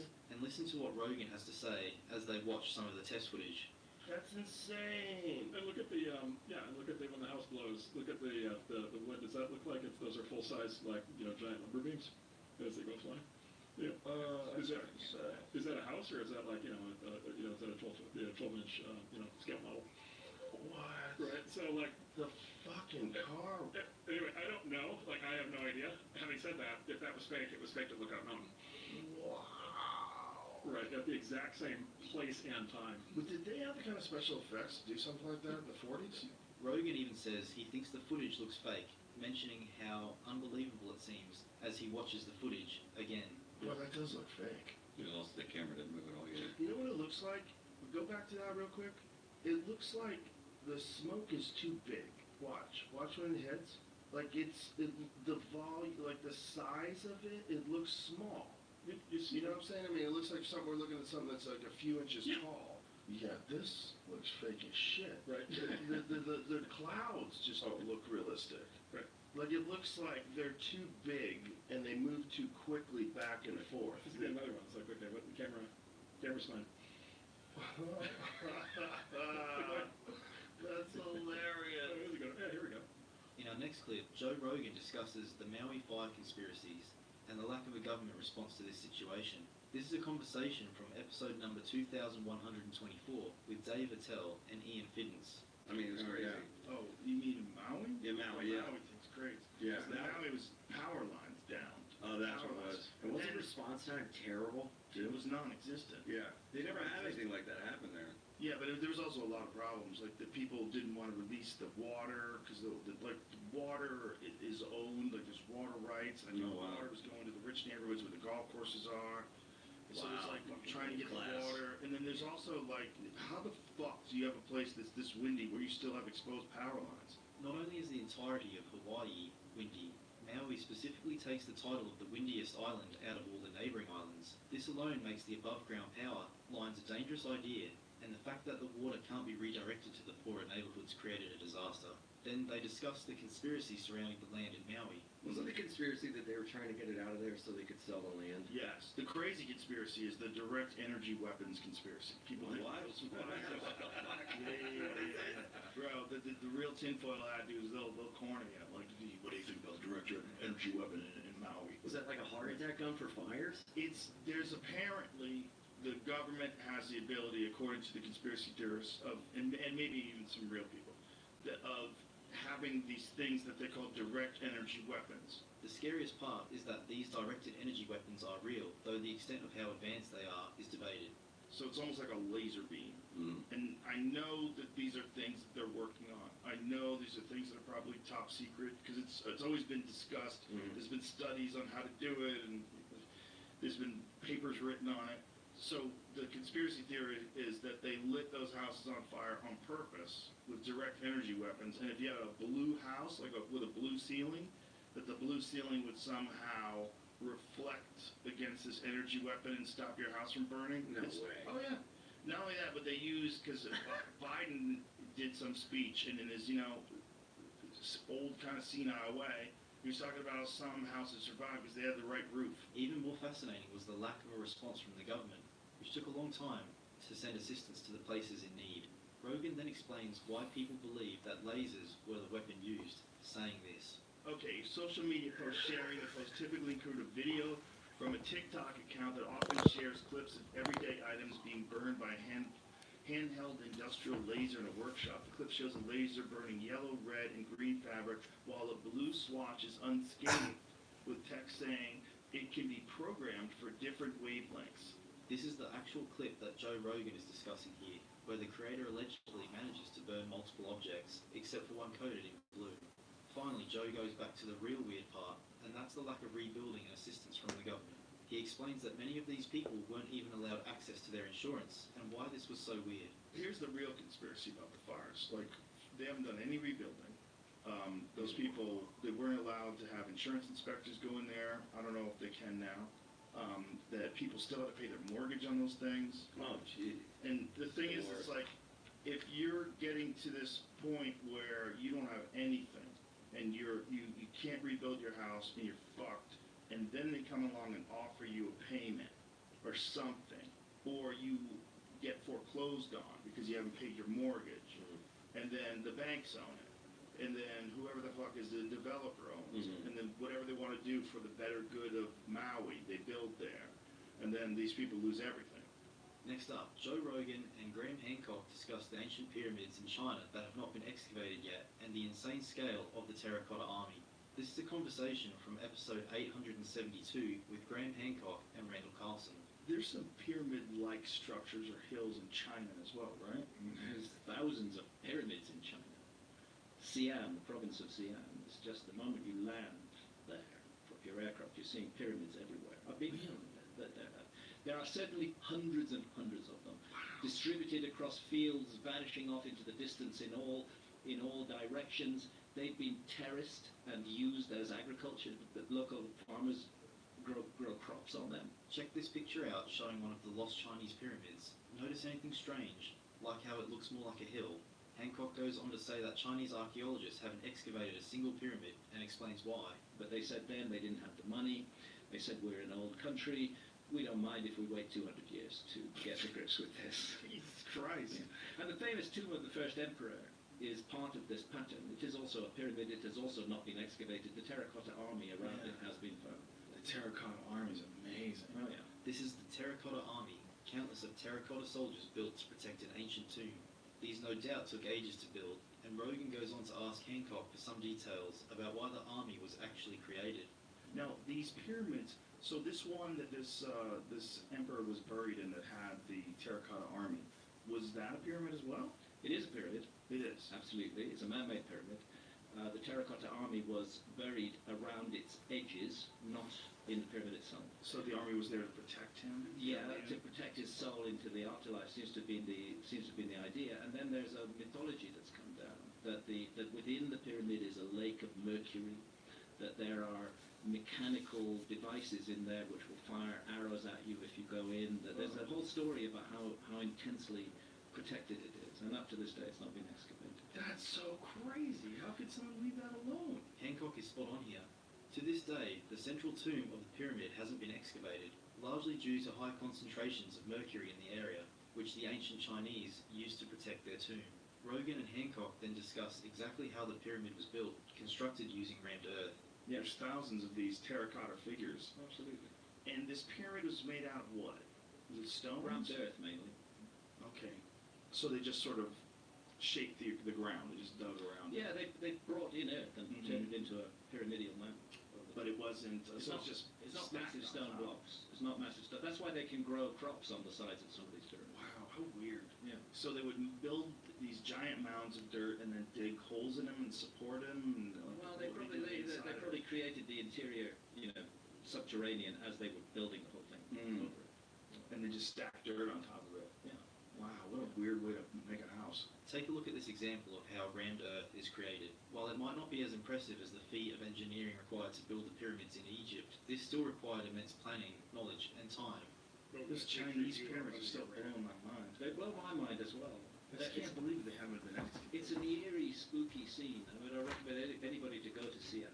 It's incredible how many of them there are, and how unexplained it all is. And it feeds into my general point: is we don't remember our past. This next clip comes from an episode where Joe Rogan is confronted with the latest conspiracy theory around the New Jersey drones. This is a conversation from episode 2247 with Duncan Trussell. We're in a world where it's 2024 and there's drones flying over New Jersey and they're gaslighting us, saying they're all airplanes. They're saying we have it under control. Yeah. And then it appears there was a satellite that was shot out of the sky. Yeah. Have you seen that? No.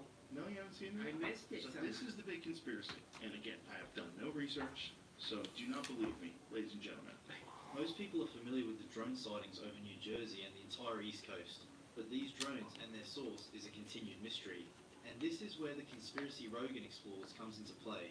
The big conspiracy is that these are Chinese drones, and they're being piloted by a satellite that they shot out of orbit. And this is a conspiracy. What are the drones? I mean, that's what I love about the drones is, I mean, aside from the obvious, getting to imagine, fantasize, it could be they're chasing orbs and the orbs or whatever. What I love about the drones is that it's another step in shaking people awake. Trussell then describes here the theory that the government undoubtedly knows what these undocumented drones are and what they're doing over New Jersey, but is covering it up. Yes, some of them, a little, yeah, but ultimately, we can trust these people. And so then, you have, over in New Jersey, experimental vehicles that people are filming. Welcome to Earth, bitch! Do you see that one? And it's so funny, people in New Jersey reacting to it. Is this that guy shooting into the sky at the drone? Yeah, of course. I mean, I'm surprised more people haven't. Rogan and Trussell go on to theorize that the government itself may be flying these drones over New Jersey for some purpose. Then Trussell says this. Well, you're like, wait a minute. I'm paying almost half of my income in taxes, so you know what the car-sized mystery things flying over the cities are. And you don't know what that thing is? What am I paying you for? You know what I mean? You're making a lot of money, man. You should know what the drones are. And so, but then when you see, what's his name, Is it Bolton? He's got a mustache. Not Bolton. When you see, I don't know, the DOD dudes up there, in the way that they're just lying their asses off. Did you see the press secretary talking about it? And she's wearing a necklace that looks like a UFO? The necklace he's talking about here was worn by the press secretary at a briefing. Since this, though, other intense theories have arisen. It is said that the Tesla bomber allegedly posted on 4chan about how AI has already escaped their constraints, and that these New Jersey drones are actually AI that have escaped their human creators. This is allegedly why the US government refused to acknowledge the possibilities of the drone's purpose. I don't know if the drones are China's or ours or water people. They're coming out of the water. No telling. I mean, imagine if there's a civilization under the water. I mean, that's where I would hide if I was trying to hide from a civilization. It's the ocean. It's clear. They can't get in there. They can't breathe under there. It's a perfect place to hide. You know what I've been saying for a while? The last few weeks at least. I think maybe what the aliens are is custodians. I think maybe they're just here. They're like some sort of a autonomous creation that's designed to accelerate our evolution stop us from blowing ourselves up and make sure that we build the quantum computer with AI. Right. And Well, this is like, it's all a part of this like endless cycle of integration in the great universe. Next up, Joe Rogan is mind blown by Graham Hancock's theory of the Sphinx being built before the ancient Egyptian civilization. This is a conversation from episode 1897 with Graham Hancock and Randall Carlson. So when you're talking about the Nile and we're talking about ancient Egypt, how far back do you think that goes? Oh, I think the Nile goes back a very, very, very long way. The Nile River system 12,500 years ago looked much the same as it does today. The continent of Africa suffered much less from sea level rise compared to the other continents 12,000 years ago. So the Nile River system hasn't changed much from then, if at all. The big difference was that the Sahara Desert was green and fertile. And this coincides with Dr. Robert Schoch's absolute assertion that when you look at the Temple of the Sphinx, you're dealing with thousands of years of water erosion. Yes.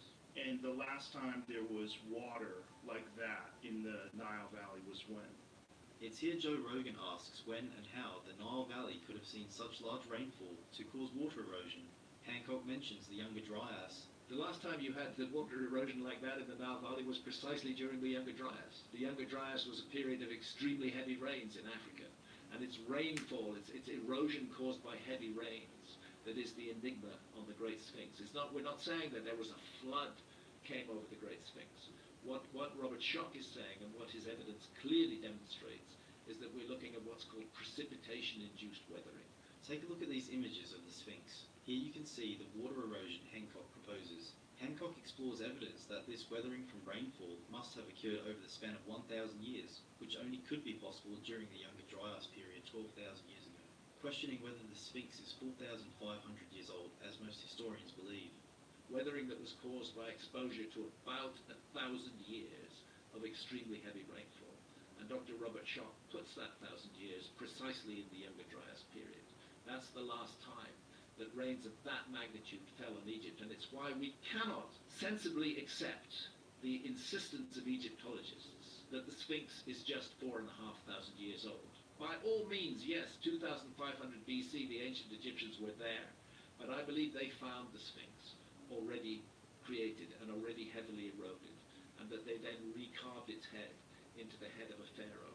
And that head, as Robert Schoch and others have pointed out, is way too small in relation to the body. That makes sense if it was a heavily eroded lion head, which was then later cut down into the head of a pharaoh. I mean, just look at how small the Sphinx's head is compared to its body.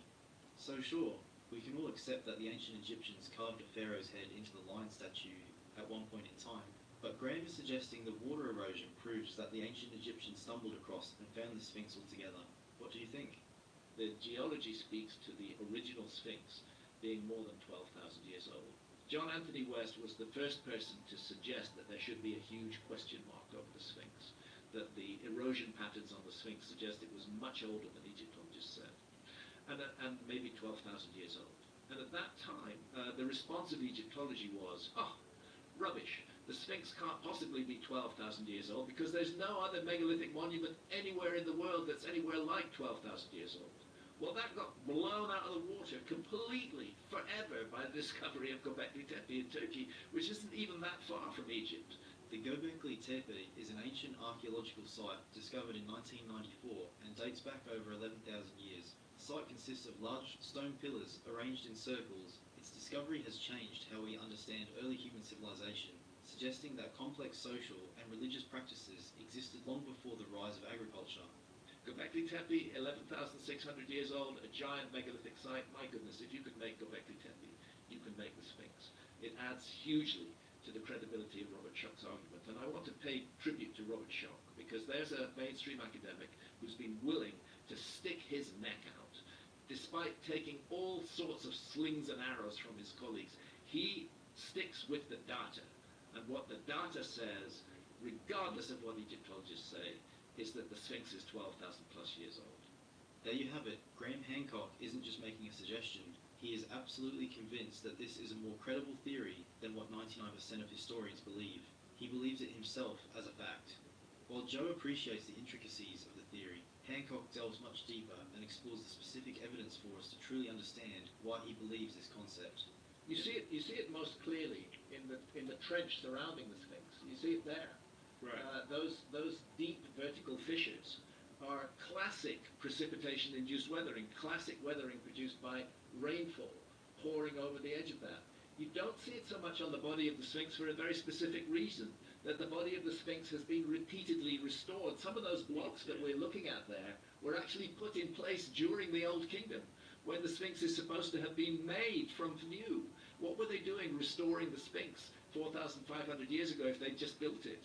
You know, logic needs to be applied to this whole process, and we need to free ourselves from the dogma of the academic mainstream. This information brings Joe to question Graham Hancock about how old the ancient Egyptian civilization itself was also. So if this water erosion began thousands and thousands of years earlier than conventional Egyptologists date this era, how old do you think that actual civilization was? Like, how far back? I think it could go back 20,000 years before that. I think it was around all that time. And again, this is a point that I think needs to be made.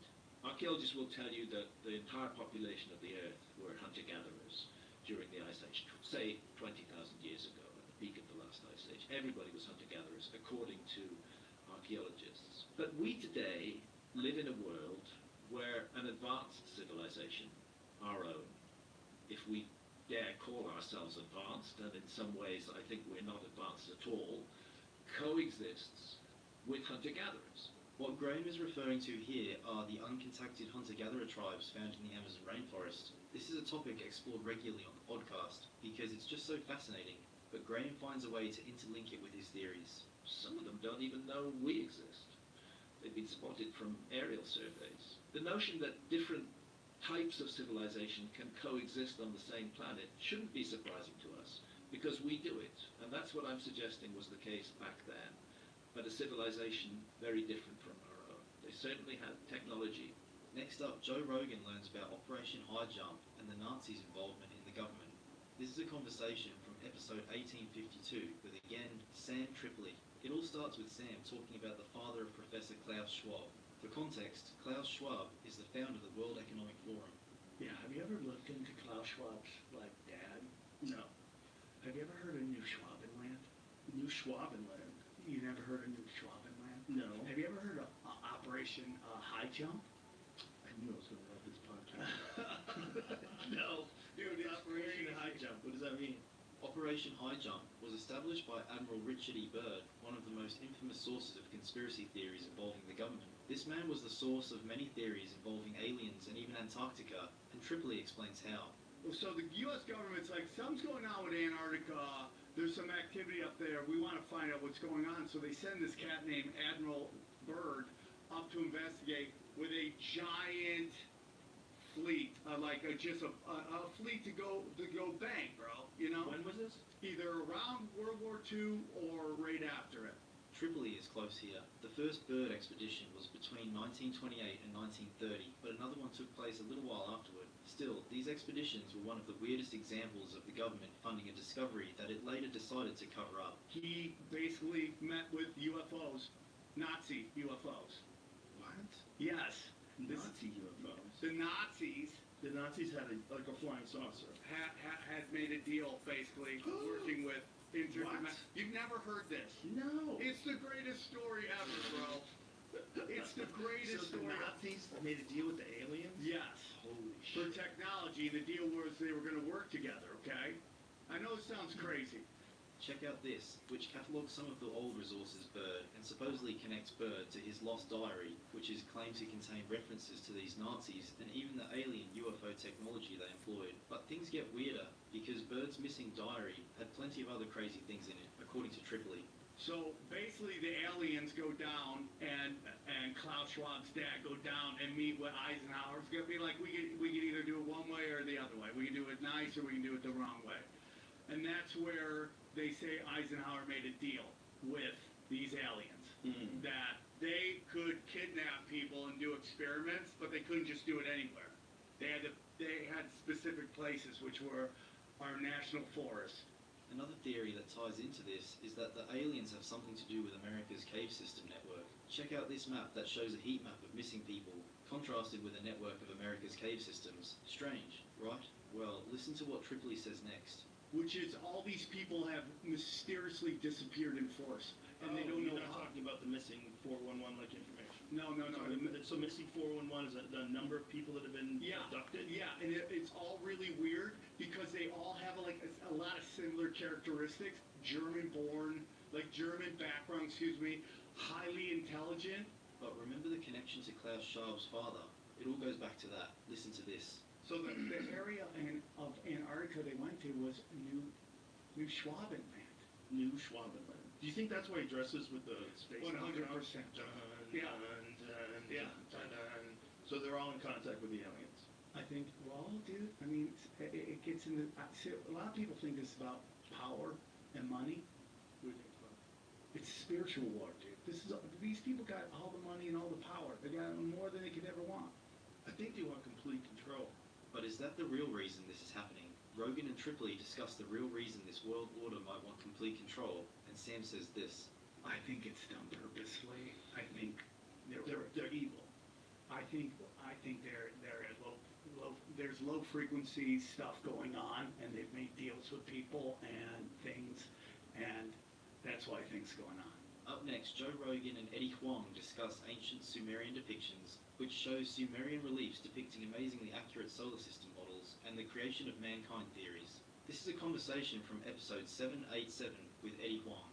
I'm fascinated by this Planet 9 thing they're trying to observe now. This is something I've been studying for a long time. That they've been thinking, there was very little evidence of it up to recently, but that there was another planet outside the Kuiper Belt, somewhere outside of Pluto. It's one of the reasons why they declassified Pluto as a planet. But now they're almost positive that there's a planet out there. They said, I think that they said within 99% certainty. Just take a look at this. Even as late as 2024, there's been new research released that indicates the existence of Planet 9, meaning it's possible Rogan is entirely correct here. If this is the case, it would be a gigantic planet, as Rogan goes on to say. That there's a gigantic planet, somewhere around 4 to 5 times the size of the Earth, that is out way, way, way past Jupiter. And so I was going to a lot of these YouTube videos that were describing it and then reading the comments. The comments were fascinating. So that's a totally different sort of world. Yeah. You know, people are debating like the ramifications, and then every now and then one of the Zechariah Sitchin people would jump in there. Do you know who Zechariah Sitchin is? No. Joe goes on to say that Zechariah Sitchin predicted this in the 70s. Sitchin wrote about the planet, calling it the 12th planet, since back then both the Moon and Pluto were considered planets as well. Rogan then explains an incredible connection to ancient Sumerian texts that starts to make sense. Like, this is all based on the Sumerian text. This is all getting real convoluted now. But Zechariah Sitchin, he is a biblical scholar. He's dead now. But he wrote all these books about this culture from another planet called the Anunnaki. And this is transcribing the ancient Sumerian text. The Sumerians were the oldest. There he is. See that thing that he's holding up in front of him? That is a piece of Sumerian art. Well, what's interesting is, you see that star? See the star, the sun with all the planets? That is our solar system. It's not just our solar system, that is all the planets in all the right sizes. Keep in mind, this isn't just one example either. There are many ancient Sumerian examples of depictions of the solar system, something that shouldn't have been possible that many years ago. Rogan goes on to explain that this was so long ago, people supposedly thought the world was still flat. Of course, that wouldn't explain the fact that they had a model of our solar system. And this was 6,000 years ago, when a lot of people didn't even think that they thought the world was flat, right? But it also depicted this orbit, what they believe is one of the things that the Sumerian texts describe, is this elliptical orbit of this planet called Nibiru. And this planet is in the outside edge of the solar system. It comes between Mars and Jupiter. This Zechariah Sitchin translation, I think it was every 3,600 something years. And that this is where the Anunnaki came from. And that what they did is they came down here, they studied some lower hominids, they introduced their DNA into these lower hominids and made human beings. And check this out. The Anunnaki were ancient Sumerian gods, but what's most fascinating about them is that their primary function was to decree the fates of humanity. Of course, this purpose is surprisingly similar to what Rogan is describing here, and would explain how the Sumerians actually had access to advanced models of the solar system. And so he had predicted this planet being outside of our solar system for a long time. It's different. And it's there. Yeah, it is there. The Do we know orbit, what's on this planet? well, the orbit is different. The size of the orbit is different compared to what he described. No, we don't even have a picture of it, so we definitely don't know what it looks like. But the Anunnaki, as described by Zecharia Sitchin, is the same thing as in the biblical term of the Elohim. Like there's also different descriptions of these giants that came from somewhere else. Like those, I think the description of Anunnaki, what it means is those from heaven to earth came. And the idea is that these advanced beings came down here and genetically engineered human beings. Take a look at this. Even though no extraterrestrial beings have ever been found, at least according to mainstream science, there are many tribes of extremely tall beings who are over 10 feet tall being found today. This one in particular lived in Nevada and has confused scientists ever since discovery. This contradicts the scientific narrative that people used to be shorter and actually seems to support the theory that a giant race may have once roamed the Earth. But see, when you do look at some of this stuff, though, you go, okay, well, how did they know about their solar system? How did they know about all those planets? Not only that, they had the caduceus, the caduceus, the symbol for medicine. It's also the double helix of DNA, and that's what he believes it represented. He believes that caduceus symbol that they had represents DNA, and that's what the ancient Sumerian people were trying to describe when they carved these things into clay tablets. They were trying to, as best they could, make some sort of a rational, logical depiction of what they are being told by these ancient people. Rogan then explains that if you look at the double helix of DNA and compare it to the famous caduceus medical symbol, you'll see an incredible similarity between the two. Just look at this. While these two symbols might just seem to be a coincidence at first, the fact that DNA is a fundamental part of medicine and also seems to make up the caduceus symbol does seem strange, as Joe points out here. But it also looks like a guy was just like trying to decorate with two snakes. Totally. Doing the tango. But why does it represent medicine? And why does it still represent medicine today? That caduceus, that symbol, still represents medicine today. True. That's not what I'm having trouble with. There's some weird shit. There's also some weird shit in terms of some of the imagery that they had of the solar system one is one of the most telling, because it's really bizarre that without a telescope they were able to draw a detailed image of the solar system. Like, how the fuck did they do that? How did they know that there was that many planets out there? How were they able to differentiate between stars and planets? How did they know the right number of planets? Yeah. Next, Rogan dives into how there actually used to be two Earths, with our Earth changing drastically when it was hit by another planet. And keep in mind that this part isn't a conspiracy either. It's backed by mainstream science. Look at this. Where things get really weird, though, is the fact that the ancient Sumerians seem to depict this in their description of the creation of Earth. That Earth was a certain size and a certain shape in the beginning, and then it was hit by another planet. That's also in the ancient Sumerian depiction of how the universe was created, or how the solar system was created.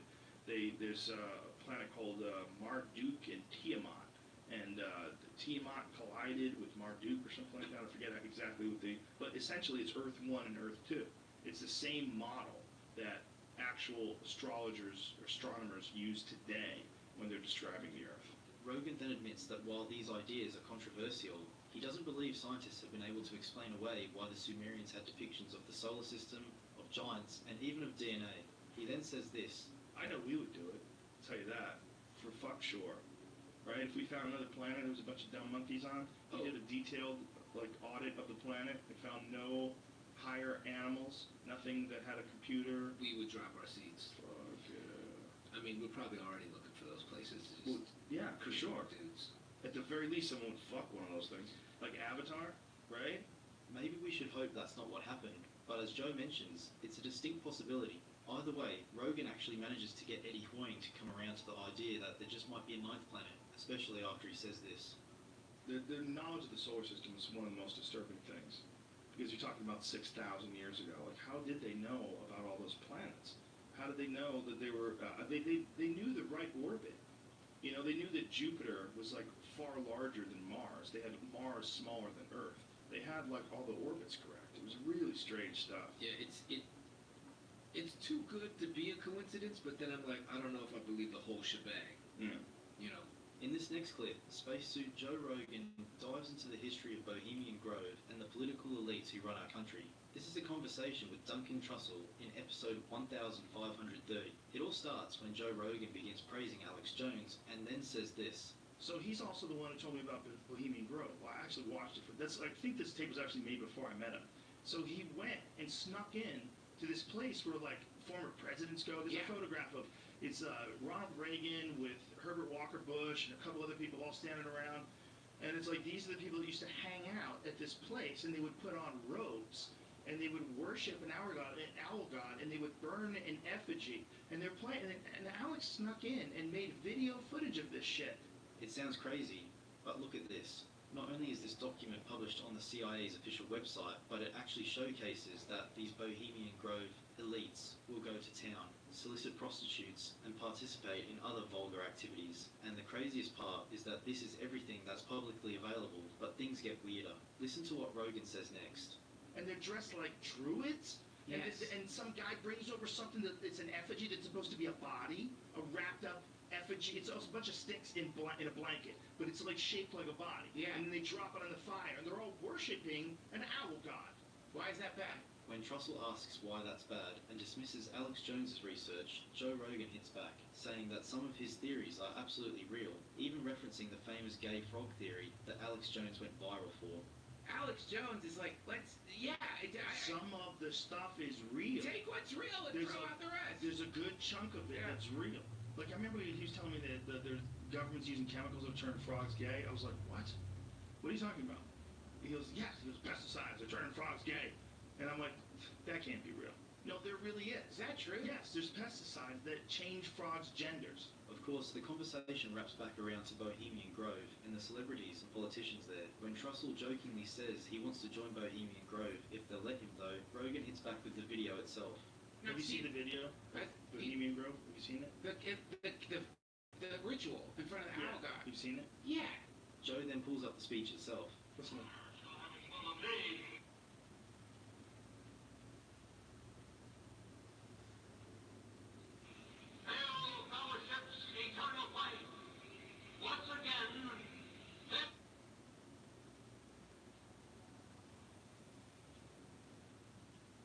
And now they're lighting the effigy on fire, and everybody's cheering.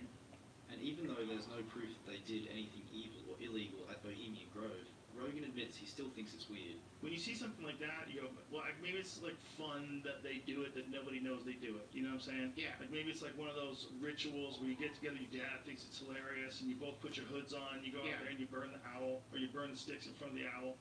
And what's fun is that you're not supposed to be doing it, and it's a secret, but nothing really is happening. That's also on the table.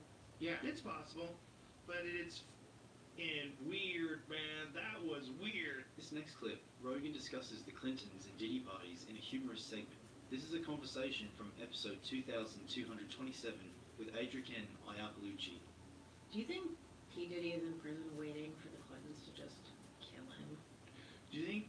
Every day I'd be looking for them. I don't think the Clintons were involved with P. Diddy. Do you? No, but Epstein. Was Epstein involved with P. Diddy? No, I just feel like these pedophile rings have to cross points, at some point. Many theories have drawn comparisons between these two rings, such as when conspiracy theorists will point to the overlap from Epstein's Black Book flight logs and the list of alleged celebrities at Diddy parties. I think I had peripherally heard that P. Diddy had big parties, but I never heard of freak-offs or any. I never heard of that stuff until pretty recently, like post-pandemic. It's just weird too because he always had the white parties where you have to wear all white, and I just feel like that's the worst color for body fluid. Ew. Yeah, right. Just Maybe that's how he kept track of who. That person's already gotten it. That person's already covered in disgusting stuff. Things take a serious turn when Rogan brings up the accusations involving young children and singers and how they're connected to Diddy's parties. Some of these singers are even alleged to include people like Justin Bieber, who hung out with Diddy at some point in his career. There's so many horrific accusations though involving young singers, young children. Yeah, it's disgusting. Insane. He makes R. Kelly look like a decent guy. Yeah. It's so crazy. It is crazy. And meanwhile, the guy was like hanging out with Oprah, hanging out with Obama. Jay-Z, everyone. Everybody. I'm sure the Clintons were there at some point. Maybe Bill. Adrian even confesses that she's worried she might get sued for talking about this, and Rogan then talks about the fact that these famous government figures probably want to keep their involvement in the Epstein and Diddy situations on the down low. I don't think they want to sue anybody. I think they No. want to keep it on the DL. Especially you, because you could just go on podcasts and talk about it. Not if I'm dead. I could talk about till I'm dead. Up next, a continuation from the conversation between Joe Rogan and Graham Hancock, in which he describes Göbekli Tepe